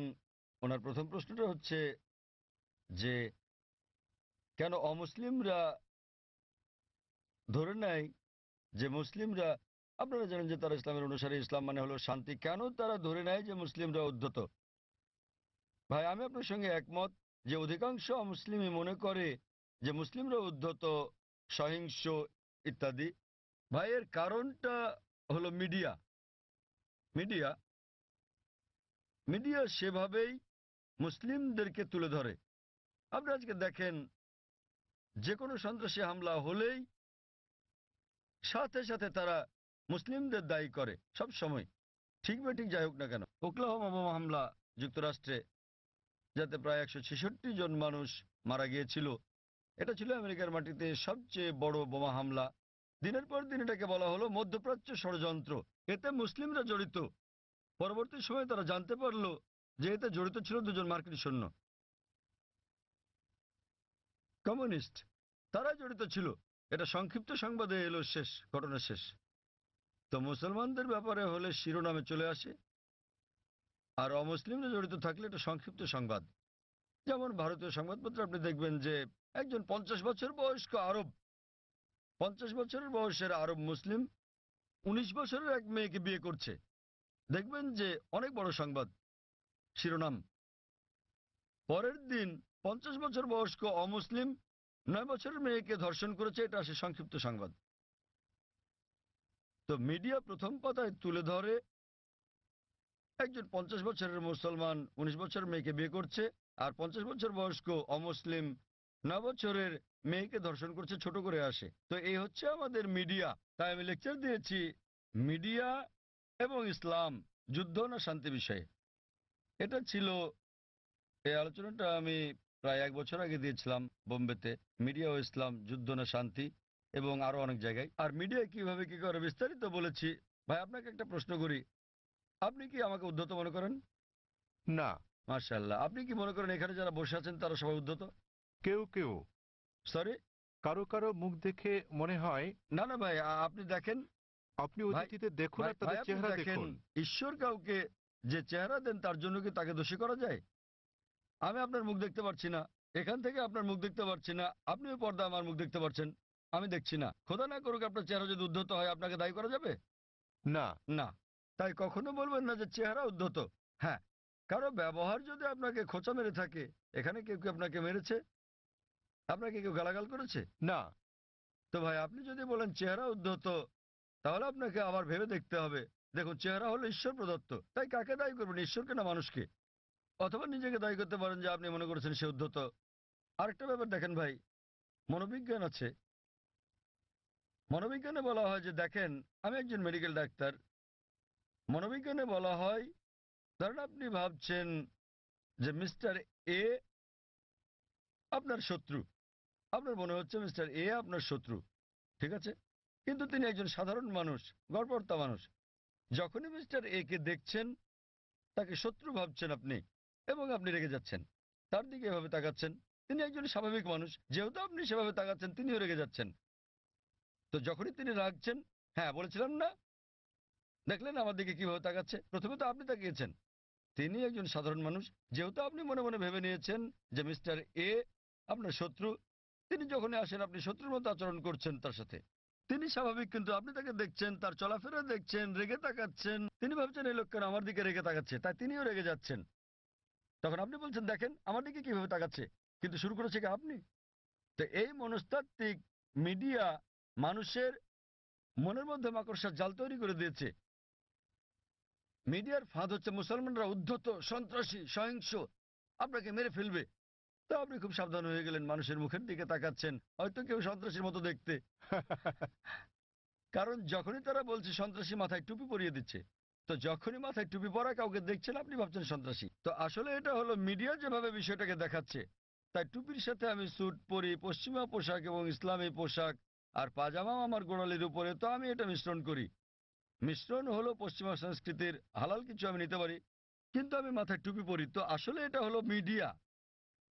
কিন্তু এমনিতে হ্যাঁ, সমাজে কিছু বিপদগামী লোক থাকতে পারে। আমি বলছি না যে নিজেদের মুসলমান দাবি করা সকল মুসলমানই ভালো লোক, সকল ধার্মিক মুসলমান ভালো, কিন্তু মুসলমান নামধারী সবাই ধার্মিক মুসলমান নাও হতে পারে। ভাই আপনি বলেন তো, ভারতের সবচেয়ে বেশি ভারতীয়কে কারা হত্যা করেছে? কারা? আপনি কি জানেন? না। কাশ্মীর। কাশ্মীর জানেন তো? কাশ্মীর, হ্যাঁ। হ্যাঁ, আপনি কোথায় শুনেছেন? মিডিয়ায়। একদম ঠিক, কাশ্মীর। কিছু হলে কাশ্মীরি মুসলমান জিহাদি, ঠিক তো? ভাই আপনি কি জানেন ভারতের সবচেয়ে বেশি লোকদের কারা হত্যা করেছে? হয়তো কাশ্মীরিরা, তাই তো? না, আপনার কি মনে হয়, আপনি কি মনে করেন হয়তো তারাই? হয়তো। হয়তো, ঠিক আছে। এটা একদম অবাস্তব কথা। আপনি কি জানেন আসামে কতজন লোককে হত্যা করা হচ্ছে? উলফা, উলফার নাম শুনেছেন হয়তো? হয়তো সংক্ষিপ্ত সংবাদে, তাই তো? সংক্ষিপ্ত শিরোনামে নয়। উলফা হচ্ছে একটা হিন্দু সন্ত্রাসী সংগঠন। তাদের প্রধান উদ্দেশ্যই হলো মুসলিমদের হত্যা করা। তারা কাশ্মীরি বিদ্রোহীদের চেয়েও বেশি হামলা করে থাকে, কিন্তু সংবাদে খুব কমই তাদের শোনা যায়। আপনি কি মাওবাদীদের জানেন? মাওবাদীরা তারা ভারতের ৬৬টি জেলার মধ্যে থেকে পুলিশের ভাষ্যমতে ১৫০টিরও বেশি জেলা দখল করে আছে। তাদের কাছে ভারতীয় সেনাবাহিনীর চেয়ে আধুনিক অস্ত্র আর গোলাবারুদ বেশি আছে। তাদের কাছে রকেট লঞ্চারও আছে। আপনি কি জানেন আধা কিলোমিটার দূর থেকেও তারা পুলিশ ফাঁড়ি ধ্বংস করে দেয়? এগুলো সংবাদে ছোট করে আসে। হ্যাঁ স্যার। তারা ভারতের জন্য কাশ্মীরিদের চেয়েও বড় বিপদ। কাশ্মীরিরা শুধু কাশ্মীরেই গোলাগুলি করে। সেটা ঠিক না বেঠিক পরে আলোচনা করব। তাদের এই যুদ্ধ ন্যায় কি অন্যায় পরে আলোচনা করতে পারবো, ঠিক না বেঠিক। কিন্তু তারা স্থানীয় আর মাওবাদীরা পুরো দেশ কব্জা করছে, এবং সরকার মাওবাদীদের চেয়ে কাশ্মীরিদের নিয়ন্ত্রণ করতে বেশি টাকা খরচ করছে। আমাদের বুঝতে হবে যে এই হচ্ছে মিডিয়া। এটা মূলত মিডিয়াই। সব সমাজে খারাপ জিনিস আছে, মিডিয়া সমাজে দুষ্ট লোকদের খুঁজে বের করে এবং তুলে ধরে এভাবে যে মুসলিম মাত্র এরকম। আমি নিশ্চিত কিছু কিছু লোক মুসলমান হওয়া সত্ত্বেও অপরাধী, যারা হয়তো নিষ্পাপ লোকদের হত্যা করে থাকে। তারা কোরআনের বিরোধী। কিন্তু আরো বেশি অমুসলিম রয়েছে যারা আরো বড় অপরাধী, যারা আরো বেশি ভারতীয়কে হত্যা করছে, কিন্তু মিডিয়া তাদের তুলে ধরছে না। তো আপনার প্রথম প্রশ্নের উত্তরে বলা যায় যে এর জন্য মিডিয়ায় দায়ী। আর তা না হলে আপনি এখানে দাঁড়িয়ে থাকতেন না, ঠিক তো? চিন্তা করেন, আপনি হাজার হাজার লোকের সামনে দাঁড়িয়ে আমাকে প্রশ্ন করছেন। আমি এটা হ্যাঁ, ভাবিনি। সেটাই প্রশ্ন করা। যদি আপনি নিশ্চিত হতেন তাহলে আমাকে প্রশ্ন করতেন না, তাই তো? তো এটাই হচ্ছে প্রমাণ যে যদিও আপনি মিডিয়ার কথা শোনেন কিন্তু তাদেরকে পুরোপুরি বিশ্বাস করেন না। তাই আমরা আপনার মতো লোকদের সম্মান করি। নেলসন ম্যান্ডেলা, আর এটা আমাকে দক্ষিণ আফ্রিকার সেই মহান নেতার কথা মনে করিয়ে দেয়, নেলসন ম্যান্ডেলা। এবার আপনার দ্বিতীয় প্রশ্নে আসি। আপনি বলেছেন যে আপনি একজন খ্রিস্টান এবং যীশু খ্রিস্টের উপর বিশ্বাস স্থাপন করেন। আপনি জানতে চেয়েছেন আমি কি ইসলাম গ্রহণ করতে পারি, মুসলমান হতে পারি? রাসূলকে বিশ্বাস না করে আপনি বোঝাতে চেয়েছেন নবী মোহাম্মদকে বিশ্বাস না করার কথা, ঠিক? হ্যাঁ। দূত বলতে তো যীশু খ্রিস্টকেও একজন দূত বলা যায়।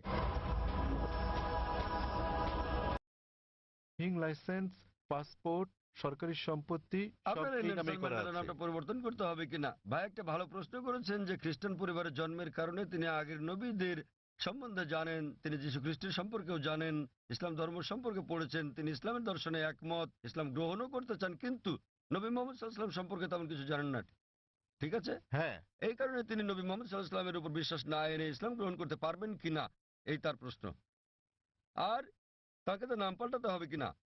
প্রথম প্রশ্নের ব্যাপারে বলা যায় যে আপনি একজন মুসলিম হতে পারবেন না যতক্ষণ পর্যন্ত সকল নবীর উপর বিশ্বাস আনবেন না। আমাদের সেই সকল নবীগণের উপরও বিশ্বাস আনতে হবে যাদের নাম কোরআনে আছে। তিনি যদি আল্লাহর একজন দূত হয়ে থাকেন তাদের আমাদের ভালোবাসতে হবে, সম্মান করতে হবে। আর আপনার জানার জন্য বলছি, ইসলাম হলো একমাত্র খ্রিস্টান ধর্ম বিশ্বাস যা বিশ্বাসের একটি ধারা হিসেবে যীশু খ্রিস্টকে বিশ্বাসের কথা বলেছে। কোন মুসলিমই মুসলিম নয় সে যদি যীশু খ্রিস্টের উপর বিশ্বাস স্থাপন না করে। আমরা বিশ্বাস করি যে তিনি আল্লাহ সুবহানাহু ওয়া তাআলা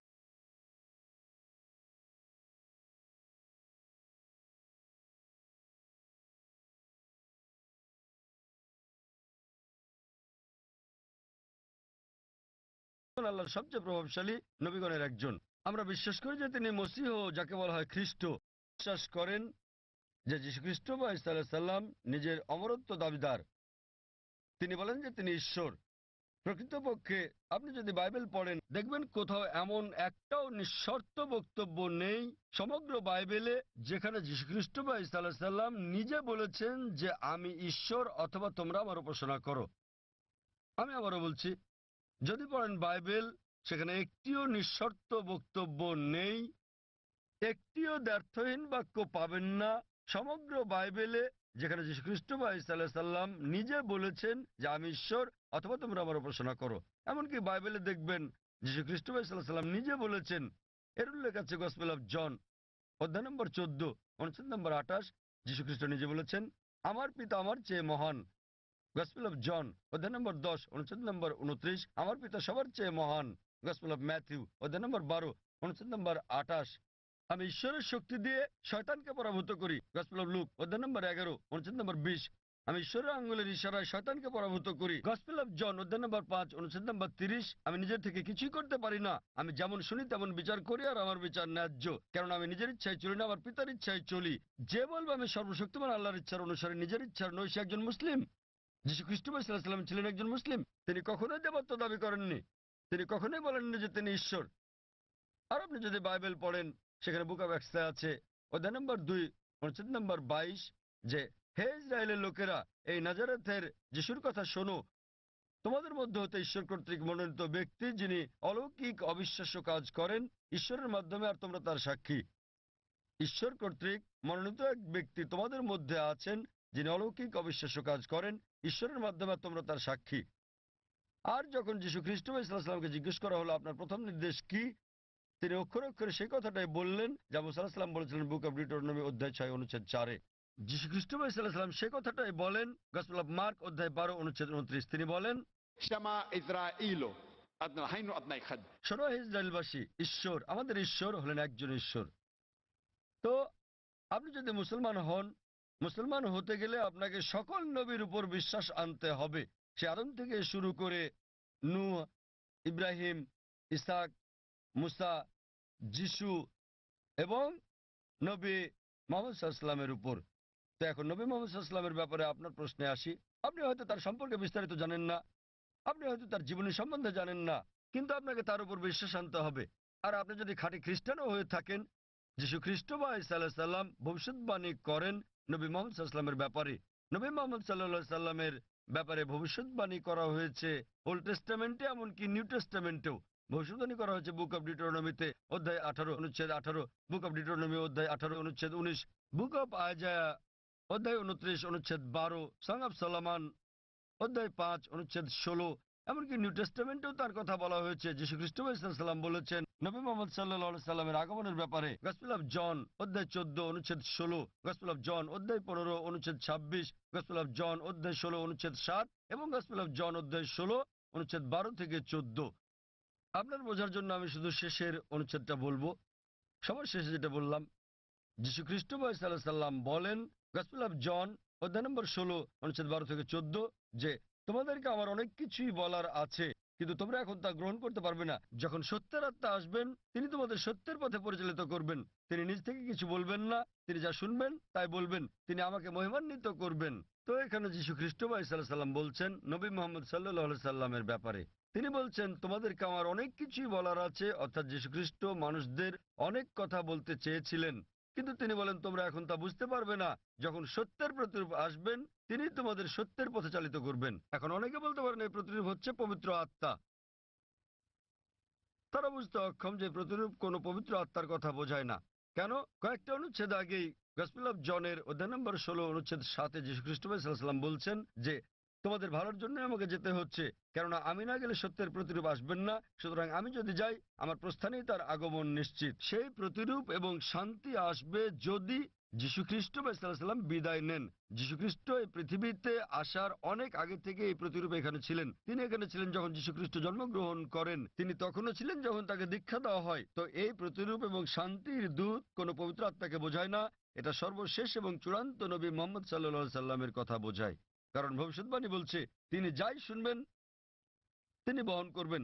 আর আমরা জানি যে নবী মুহাম্মদ সাল্লাল্লাহু আলাইহি সাল্লাম সর্বশক্তিমান আল্লাহর কাছ থেকে দৈববাণী পেয়েছিলেন এবং তিনি তা প্রচার করেছিলেন। আর নবী মুহাম্মদ সাল্লাল্লাহু আলাইহি সাল্লাম এই পৃথিবীতে একমাত্র ধর্মদূত যিনি যীশু খ্রিস্টকে মহিমান্বিত করেছেন। আর কোনো ধর্ম বিশ্বাস নেই যা যীশু খ্রিস্টকে বিশ্বাস করার ব্যাপারে কথা বলে অনুচ্ছেদ তৈরি করে। এই মহিমান্বিত কোরআন নবী মুহাম্মদ সাল্লাল্লাহু আলাইহি সাল্লামের বাণীর কারণে, আর তিনি যে দৈব বাণী ধারণ করেছেন সে কারণে 150 কোটিরও বেশি মানুষ আজ যীশু খ্রিস্টকে ঈশ্বরের দূত হিসেবে বিশ্বাস করে থাকে। যদি নবী মুহাম্মদ সাল্লাল্লাহু আলাইহি সাল্লাম সেটা না বলতেন, যদি এই কিতাবে তার কথা প্রকাশিত না হতো, তাহলে আমরা বিশ্বাস করতাম না যে যীশু খ্রিস্ট ঈশ্বরের দূত। যেহেতু নবী মুহাম্মদ সাল্লাল্লাহু আলাইহি সাল্লাম বলেছেন, আমরা সকল মুসলমান সন্দেহাতীতভাবে বিশ্বাস করি যে যীশু খ্রিস্ট সাল্লাল্লাহু আলাইহি সাল্লাম আল্লাহর সবচেয়ে প্রভাবশালী নবীদের মধ্যে একজন। একইভাবে আপনি যদি খ্রিস্টান হন আর আপনার ধর্মগ্রন্থ পড়েন, নবী যীশু খ্রিস্ট সাল্লাল্লাহু আলাইহি সাল্লাম ভবিষ্যৎবাণী করে গেছেন সর্বশেষ ও চূড়ান্ত নবী মুহাম্মদ সাল্লাল্লাহু আলাইহি সাল্লামের আগমনের ব্যাপারে। এখন যেহেতু আমি তুলনামূলক ধর্ম নিয়ে পড়ি, আমি হয়তো যীশু খ্রিস্ট সম্পর্কে অনেক কিছু জানি, কিন্তু অধিকাংশ মুসলমানই আপনি যদি জিজ্ঞেস করেন যিশুকে ছিলেন, তিনি একজন নবী, কিন্তু আপনি বিস্তারিত জিজ্ঞেস করলে তারা নাও জানতে পারে। তারা বিশ্বাস করে যে তিনি নবী। আমি তুলনামূলক ধর্মতত্ত্ব, বাইবেল এগুলো পড়ার পরে হয়তো অন্য মুসলমানদের চেয়ে অনেক বেশি জানি, কিন্তু সকল মুসলমানকে বিশ্বাস করতে হবে যে তিনি একজন নবী। একইভাবে একজন মুসলমান হওয়ার জন্য আপনাকে অন্তত এটা মেনে নিতে হবে যে নবী মুহাম্মদ সাল্লাল্লাহু আলাইহি সাল্লাম নবী মুহাম্মদ আল্লাহর দূত। যদি না মানেন তাহলে হতে পারবেন না, কারণ তিনি সর্বশেষ ও চূড়ান্ত নবী। আপনি হয়তো তার সম্বন্ধে বিস্তারিত জানেন না, কিন্তু আপনাকে বিশ্বাস করতে হবে তিনি একজন নবী। এবার আপনার শেষ প্রশ্নে আসি যে যদি আপনি ইসলাম গ্রহণ করেন, আপনাকে নাম পরিবর্তন করতে হবে কিনা। যদি আপনার নামের সাথে শিরক জড়িত থাকে, অর্থাৎ আল্লাহর সাথে অন্য কাউকে শরিক করা, তখনই আপনার নাম পরিবর্তন করাটা আবশ্যিক হবে, আর না হলে আপনার নাম পরিবর্তন করাটা আবশ্যিক নয়, এটা ঐচ্ছিক। আপনি চাইলে এটা করতে পারেন, না চাইলে দরকার নেই। তবু মুসলমান হতে গেলে নাম পরিবর্তন করাটা জরুরি নয়। আপনার বিশ্বাস পরিবর্তন করতে হবে। বিশ্বাস পরিবর্তন মানে বিশ্বাস করা যে ঈশ্বর একজনই, যাকে উপাসনা করা যায়, আর নবী মুহাম্মদ আল্লাহর দূত, এবং অন্যান্য সকল নবী আদম আলাইহিস সালাম থেকে শুরু করে নূহ, ইব্রাহিম, মুসা, যিশু এবং সকল নবীদের সাথে নবী মুহাম্মদ সাল্লাল্লাহু আলাইহি সাল্লামের উপরও বিশ্বাস আনা। কেউ যদি বলে যে আমি মুসলমান হতে চাই কিন্তু আমি যীশু খ্রিস্টকে ঈশ্বরের দূত বলে মানি না, একজন মুসলমানের বিশ্বাস করতেই হবে। সে যদি না জেনে থাকে, যে মুহূর্তে আমি তাকে কোরআন দেখাবো, কোরআন বলছে, সে বিশ্বাস করা শুরু করবে। সে বিশ্বাস করবে যে যীশু খ্রিস্ট আল্লাহর একজন দূত। একইভাবে একজন মুসলমানের জন্য সকল নবীদের উপর বিশ্বাস আনা উচিত। নবী মুহাম্মদ সাল্লাল্লাহু আলাইহি সাল্লাম ছাড়াও আদম থেকে মুহাম্মদ সাল্লাল্লাহু আলাইহি সাল্লাম পর্যন্ত যারা যারা এসেছিলেন, কিন্তু নাম পরিবর্তন করাটা আবশ্যিক নয়। আপনি বলছেন আপনার ড্রাইভিং লাইসেন্সে নেলসন ম্যান্ডেলা নাম আছে, আপনার পাসপোর্ট আপনাকে পাল্টাতে হবে না, ড্রাইভিং লাইসেন্স বদলাতে হবে না। লোকে আপনাকে নেলসন বলে ডাকতে পারে, কোনো সমস্যা নেই, কিন্তু তারপরেও আপনার মনে যে ঈশ্বর মাত্র একজনই, যাকে উপাসনা করা যায়, তিনি ছাড়া আর কাউকে নয়, এবং নবী মুহাম্মদ ঈশ্বরের একজন দূত। বাকি সকল নবী সহ আদম থেকে শুরু করে যিশু, মুহাম্মদ সাল্লাল্লাহু আলাইহি সাল্লাম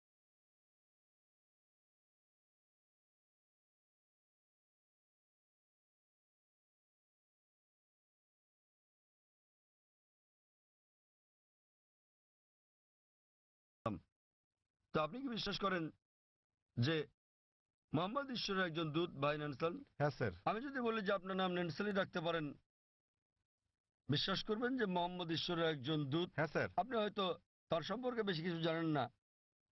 আপনি হয়তো জানেন না যে তিনি কোথায় জন্মগ্রহণ করেন। যদি জানেন তো ভালো, কিন্তু এটা বাধ্যতামূলক নয়। তখন বিশ্বাস করবেন যে নবী মুহাম্মদ সাল্লাল্লাহু আলাইহি ওয়াসাল্লাম ঈশ্বরের দূত? হ্যাঁ স্যার। আপনি বিশ্বাস করেন? হ্যাঁ। আপনি হয়তো বিস্তারিত জানেন না, তাও বিশ্বাস করেন? হ্যাঁ। আপনি বিশ্বাস করেন যে ঈশ্বর একজনই? হ্যাঁ। আপনি কি মানেন যে যীশু খ্রিস্ট ঈশ্বর নন? যিশু ঈশ্বর নন, যিশু ঈশ্বরের একজন দূত। খুব ভালো, মাশাআল্লাহ। তো আপনি কি শাহাদাত পড়তে চান? হ্যাঁ আচ্ছা, অবশ্যই। আমি আরবিতে বলবো, আপনি সাথে সাথে বলবেন। আপনি কি মানেন যে ঈশ্বর একজন? হ্যাঁ। আপনি কি মানেন যে নবী মুহাম্মদ সাল্লাল্লাহু আলাইহি ওয়াসাল্লাম ঈশ্বরের একজন দূত? আপনি কি মানেন যে যীশু খ্রিস্ট ঈশ্বরের একজন দূত? হ্যাঁ। কেউ কি আপনাকে জোর করছে গ্রহণ করতে ইসলাম? না। কেউ আপনার উপর চাপ প্রয়োগ করছে? না। কোনো অর্থনৈতিক চাপ, টাকা? না। টাকার কোনো ব্যাপার নেই। তো আপনি মন থেকেই বলছেন, আপনার নিজের ইচ্ছাতে, কোনো চাপ নেই আপনার উপর। বেশ, আমি আরবিতে বলবো, আপনি সাথে সাথে বলবেন। আশহাদু আশহাদু আল্লাহ আল্লাহ ইলাহা ইলাহা ইল্লাল্লাহ ইল্লাল্লাহ ওয়া আশহাদু ওয়া আশহাদু আন্না আন্না মুহাম্মাদান মুহাম্মাদান আবদুহু আবদুহু ওয়া রাসূলুহু। ওয়া রাসূলুহু। মাশাআল্লাহ। আমি সাক্ষ্য দিচ্ছি আমি সাক্ষ্য দিচ্ছি আমি সাক্ষ্য দিচ্ছি যে যে কোনো উপাস্য নেই কোনো উপাস্য নেই আল্লাহ ছাড়া আল্লাহ ছাড়া এবং এবং নবী মুহাম্মদ নবী মুহাম্মদ হলেন হলেন আল্লাহর দূত আল্লাহর দূত এবং আল্লাহর বান্দা। এবং আল্লাহর বান্দা। মাশাআল্লাহ। ভাই, আপনি এখন মুসলিম এবং আপনি আল্লাহর কাছে প্রার্থনা করেন যেন তিনি আপনাকে হিদায়াত দেন এবং ইনশাআল্লাহ জান্নাতে জায়গা দেন। এই জীবন হলো পরকালের জন্য পরীক্ষা। তিনি আপনাকে ইনশাআল্লাহ জান্নাতে নিয়ে যাবেন। এবং আমি অন্যান্য ভাইদের প্রতি বলবো যে যখনই কেউ গ্রহণ করবেন ইসলাম, আপনারা বিষয়টার প্রতি খেয়াল রাখবেন এবং আন্তরিকভাবে সহযোগিতা করবেন, আরও সহনশীল হবেন। কারণ আমাদের দিনে একজন নতুন মানুষ আসছেন, তাকে আপনার সামর্থ্য অনুযায়ী সাহায্য সহযোগিতা করুন। এবং ইনশাআল্লাহ আমি দোয়া করছি আপনি আপনার নাম নেলসনই রাখতে পারেন। আপনাকে নাম বদলাতে হবে না, এটা আসলে আবশ্যিক নয়। আপনাকে নাম বদলাতে হবে না, আপনার নাম নেলসনই রাখতে পারেন এবং একই সাথে একজন ধার্মিক মুসলিম হতে পারবেন। কোরআন বুঝে পড়ার চেষ্টা করবেন এবং যতটুকু নির্দেশনা আপনি পাবেন ইনশাআল্লাহ তা প্রয়োগ করেন। এবং আমি আপনাকে অনুরোধ করছি আমার জন্য দোয়া করবেন। ধন্যবাদ স্যার।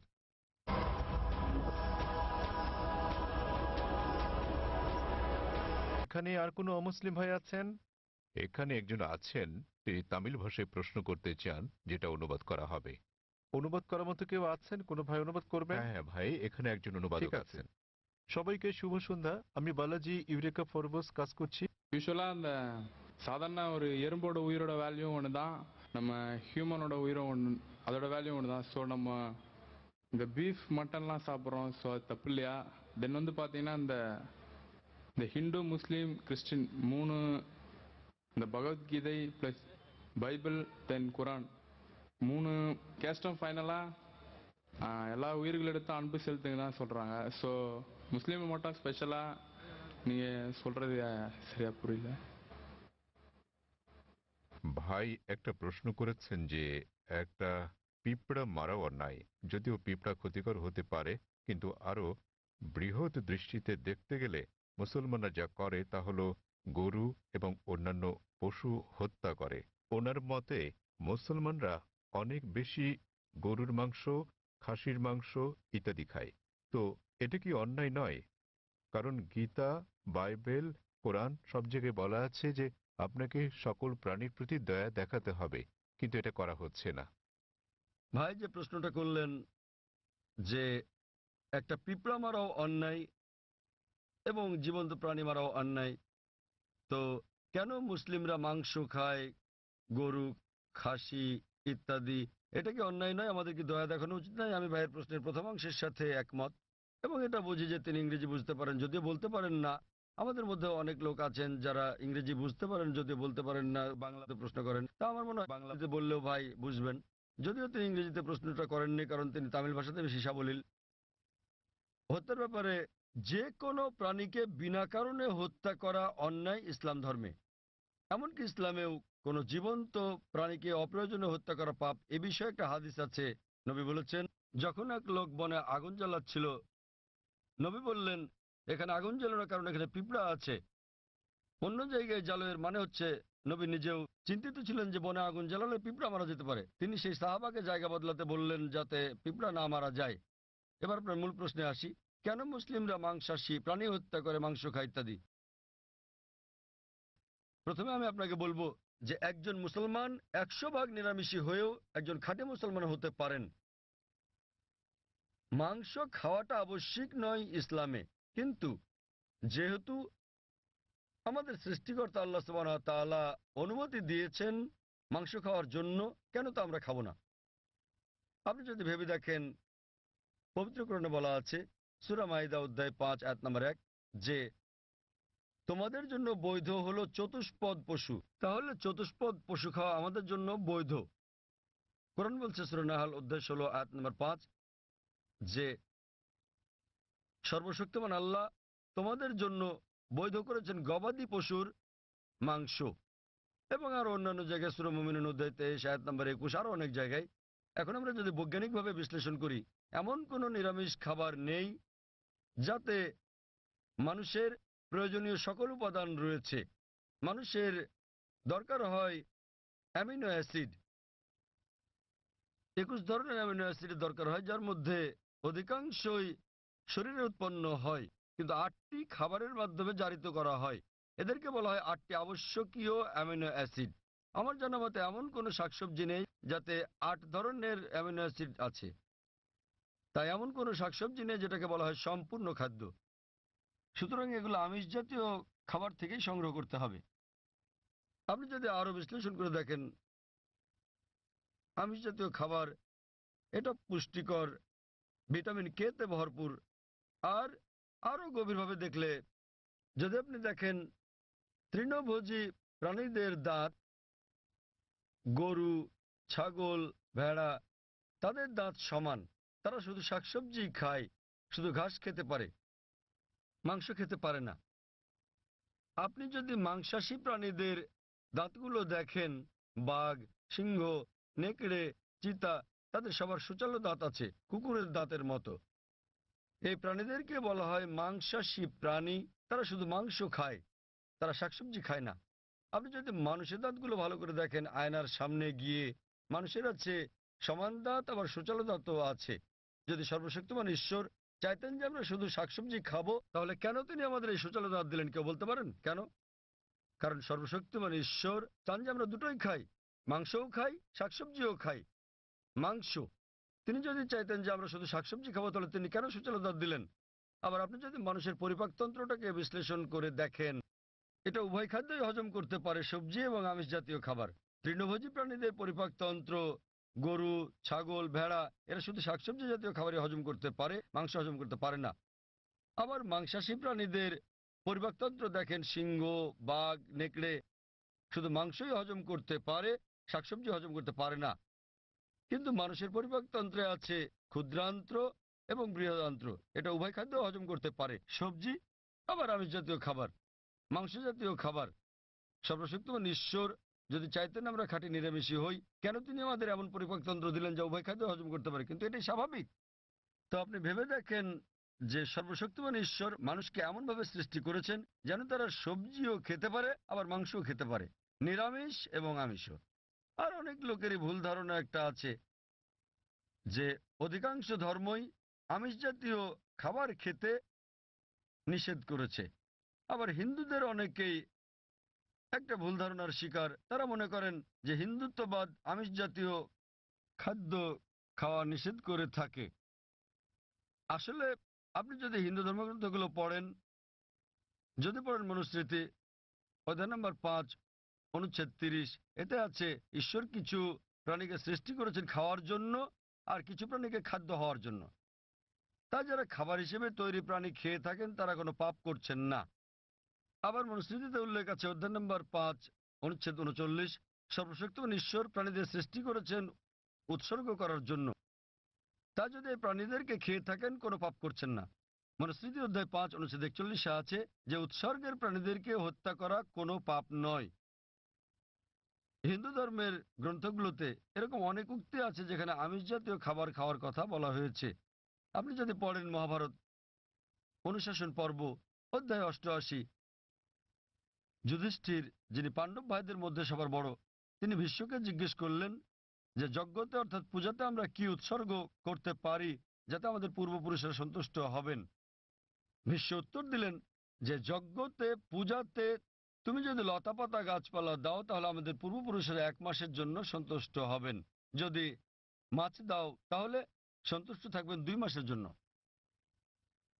তুমি যদি তাদের মাংস দাও 3 মাস, যদি খরগোশ দাও তাহলে 4 মাস, যদি ছাগল দাও তো 5 মাস, যদি শূকর দাও 6 মাস, আর যদি হরিণ দাও তাহলে 6 মাস, যদি পাখি দাও 7 মাস। আর এভাবে তালিকাটা বড় হতে থাকে। এরপর বলা আছে যে একটা ষাঁড় যজ্ঞতে দিলে 11 মাস, একটা গরু জবাই করলে পূর্বপুরুষেরা পুরো 1 বছরের জন্য সন্তুষ্ট থাকবেন। আর তুমি যদি একটা গন্ডার উৎসর্গ করো, আমাদের পূর্বপুরুষেরা সর্বদাই সন্তুষ্ট থাকবেন।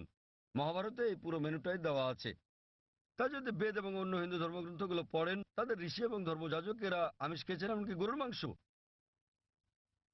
কিন্তু অনেক হিন্দুকেই আপনি বলতে শুনবেন যে আমিষ খাওয়া নিষিদ্ধ, কারণ তারা অহিংস আন্দোলনের দ্বারা প্রভাবিত হয়েছেন।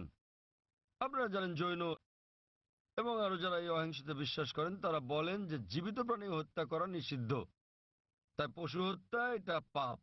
আমি এর সাথে একমত যে কোনো প্রাণীকে হত্যা করা বিনা প্রয়োজনে করলে পাপ, কিন্তু আপনি যদি বলেন যে জীবিত প্রাণী হত্যা করা মাত্রই পাপ, তাহলে আমি বলি যে এই যে গাছপালাগুলো আছে এদেরও জীবন আছে।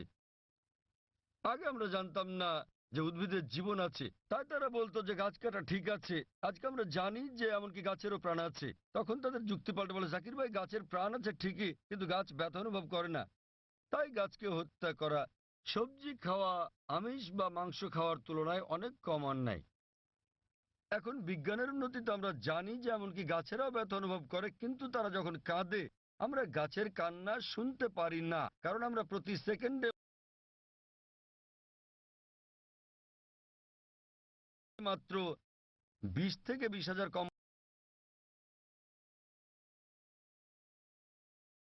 আছে। প্রাণীদের আছে 5টি ইন্দ্রিয়, আর সে কারণে প্রাণী হত্যা করা বেশি অন্যায়। তো তাদের কাছে আমার প্রশ্ন যে ধরেন একজন লোক, তার এক ভাই আছে যে হচ্ছে মুখ আর বধির, শুনতেও পারে না বলতেও পারে না। এখন কেউ যদি তাকে গিয়ে মেরে ফেলে, ধরেন আপনার নিজেরই ভাই যে মুখ ও বধির, কথা বলতে পারে না শুনতেও পারে না, এখন কেউ যদি তাকে হত্যা করে, আপনি কি বিচারকের কাছে গিয়ে বলবেন যে হুজুর হত্যাকারীকে কম শাস্তি দিন, কারণ আমার ভাইয়ের দুটো ইন্দ্রিয় কম ছিল, সে বলতে পারতো না শুনতে পারতো না? আপনি কি তাই বলবেন? আপনি বলবেন যে হুজুর হত্যাকারীকে দ্বিগুণ শাস্তি দিন, কারণ আমার ভাই ছিল একজন নিষ্পাপ মাসুম, সে বলতে পারতো না শুনতেও পারতো না। তো ইসলামে এরকম কোনো বিধান নেই যে কম ইন্দ্রিয় থাকলে কম শাস্তি পাবেন বা বেশি ইন্দ্রিয় থাকলে বেশি শাস্তি পাবেন। কোরআন বলছে যে তোমাদের যে সকল উত্তম জিনিস দেওয়া হয়েছে তোমরা তা ভক্ষণ করো যে পর্যন্ত সেটা বৈধ এবং হালাল অনুমতি আছে। তো ইসলামে পশু জবাইয়ের অনুমতি আছে, শুধুমাত্র খাওয়ার উদ্দেশ্যে বিনা কারণে শিকার করার জন্য, খেলার জন্য এটা নিষিদ্ধ। যেমন বনে আগুন জ্বালালে পিঁপড়া মারা যাবে, তাই নবী বলেছেন এটা করো না। তো যে কোনো জীবিত প্রাণী হত্যা করা নিষিদ্ধ, যদি না এটা খাওয়ার মাধ্যমে জীবন ধারণের জন্য হয়ে থাকে, আর যদি এটা সেই সব অনুমোদিত প্রাণীদের মধ্যে হয়ে থাকে যেগুলোকে আল্লাহ বৈধ করেছেন। যেভাবে মনুস্মৃতিতে বলা আছে ঈশ্বর কিছু প্রাণীকে করেছেন খাদ্য আর কিছুকে খাদক। যদি আপনি খাওয়ার জন্য প্রাণী হত্যা করেন তাহলে কোনো পাপ করছেন না, আর না হলে এমনিতে আপনি যদি বুঝতে পারেন যদি অমুসলিমরা আমিষ জাতীয় খাবার নাও খায় আমার তাতে কোনো রকম সমস্যা নেই। কারণ যদি ভারতের প্রত্যেক অমুসলিমই আমিষ খাওয়া শুরু করেন তাহলে গরু ছাগলের মাংসের দাম বেড়ে যাবে। তাই অমুসলিমরা আমিষ না খেলে আমার কিছু যায় আসে না। কিন্তু কেউ যদি অভিযোগ করেন যে প্রাণী হত্যা অন্যায়, সেজন্য আমি উত্তরটা দিচ্ছি। আর না হলে ইসলামে আপনি একজন নিরামিষভোজী হয়েও উত্তম মুসলমান হতে পারেন, কিন্তু যেহেতু আল্লাহ অনুমতি দিয়েছেন আমিষ খাওয়াতে কোনো রকম সমস্যা নেই, যদি এটা অনুমোদিত প্রাণীর মধ্যে হয়ে থাকে। আশা করি উত্তরটা পেয়েছেন। আমরা এটা শেষ প্রশ্ন হিসেবে নেব জাকির ভাই। অমুসলিম বোন, হ্যাঁ আপনি আপনার প্রশ্নটি করুন। அல்லாவால எல்லாம் ஒரு நொடியில செய்ய முடியும், கடவுளால எல்லாம் படைக்க முடியும் அப்படின்னும் போது மக்களை படைக்கிறதுக்கு மட்டும் ஏன் 6 நாள் ஆனது? உலகத்தை படைக்கவும் மக்களை படைக்கிறதுக்கும் 6 நாள் ஆனது சொல்றாங்க. அதனால அது என்னன்னு தெரிஞ்சுக்கணும். আসসালামু আলাইকুম ভাই। তার প্রশ্নটি হলো, যদি সর্বশক্তিমান আল্লাহ যে কোনো কিছুই তৈরি করতে পারেন, কেন তার সমস্ত পৃথিবী তৈরি করতে 6 দিন লাগলো? বোন প্রশ্ন করলেন যে আল্লাহ যদি যে কোনো কিছু সৃষ্টি করতে পারেন তাহলে কেন 6 দিন সময় নিলেন। বোন, আল্লাহ যদি চাইতেন একদিনে সৃষ্টি করতে পারতেন, তখন আপনি বলতেন যে কেন একদিনে তৈরি করেছেন, 6 দিনে কেন নয়? কারণ আল্লাহ 6 দিনে এটা বানাতে চেয়েছেন। কোরআন বলে যে আল্লাহ যা ইচ্ছা করেন তাই সৃষ্টি করতে পারেন। অনেক আয়াত আছে আল্লাহ বলেন কোরআনে, সূরা আলে ইমরান অধ্যায় 3 আয়াত নম্বর 59, ইন্না মাসালা ঈসা ইনদাল্লাহি কামিসাল আদম খালাকা মিন তুরাব সুম্মা ক্বালা লাহু কুন ফায়াকুন। আল্লাহ আদম আলাইহিস সালামকে সৃষ্টি করেছেন যেমন তিনি যীশু খ্রিস্টকে সৃষ্টি করেছেন ধুলো থেকে, তিনি বলেন হও আর তা হয়ে যায়। তো আল্লাহ যখন কিছু সৃষ্টি করতে চান তিনি বলেন হও আর হয়ে যায়, তিনি ইচ্ছে করলেই এটা হয়ে যায়। আল্লাহ যদি ইচ্ছে করেন আপনি 9 মাস পরে জন্মাবেন, তাহলে আপনি 9 মাস পরে জন্ম নেবেন। আল্লাহ যদি চান 1 সেকেন্ডে, তাহলে মাত্র 1 সেকেন্ডেই। তো আল্লাহ চাইলেন যে তিনি কোনো কিছু 6 দিনে সৃষ্টি করবেন, তাই তিনি করলেন। এমন না যে আল্লাহ একদিনে করতে পারতেন না, একদিন কেন 1 সেকেন্ডেও তিনি করতে পারতেন। আল্লাহ চেয়েছেন এটা 6 দিনে বানাতে, সেজন্য 6 দিনে হয়েছে। তো আল্লাহ যাই চান তিনি শুধু বলেন কুন ফায়াকুন, হও আর এটা হয়ে যায়। এই সৃষ্টি জগতে তিনি বলেন হও আর হয়ে গেল। তবে আল্লাহ এটা 6 দিনে বানাতে চেয়েছিলেন, সেজন্য 6 দিনে হয়েছে। এমন না যে তিনি এর চেয়ে কম বা বেশি সময় বানাতে পারতেন না, এটাই তিনি চেয়েছিলেন। আর আল্লাহ যা ইচ্ছা করেন তাই হয়ে যায় সহজে। আশা করি উত্তরটা পেয়েছেন। এক ভাইয়ের কাছ থেকে একটা অনুরোধ এসেছে যে যারা ইসলাম গ্রহণ করেছেন, আমরা অনুষ্ঠানটা শেষ করার আগে এক ভাই নেলসন ম্যান্ডেলা, তিনি গ্রহণ করেছেন ইসলাম। আমি তার হাতে কোরআনের একটি অনুবাদ তুলে দিতে চাই। আমি স্বেচ্ছাসেবক বোনদের অনুরোধ করবো তার হাতে একটি কোরআনের অনুবাদ তুলে দিতে, যে মহিলা ইসলাম গ্রহণ করেছেন। নেলসন ম্যান্ডেলাকে অনুরোধ করবো, তিনি কে আছেন? নেলসন ম্যান্ডেলা কি এখানে আছেন? হ্যাঁ, অনুরোধ করছি মঞ্চে আসার জন্য, যাতে আমি আপনাকে কোরআনের অনুবাদ দিতে পারি।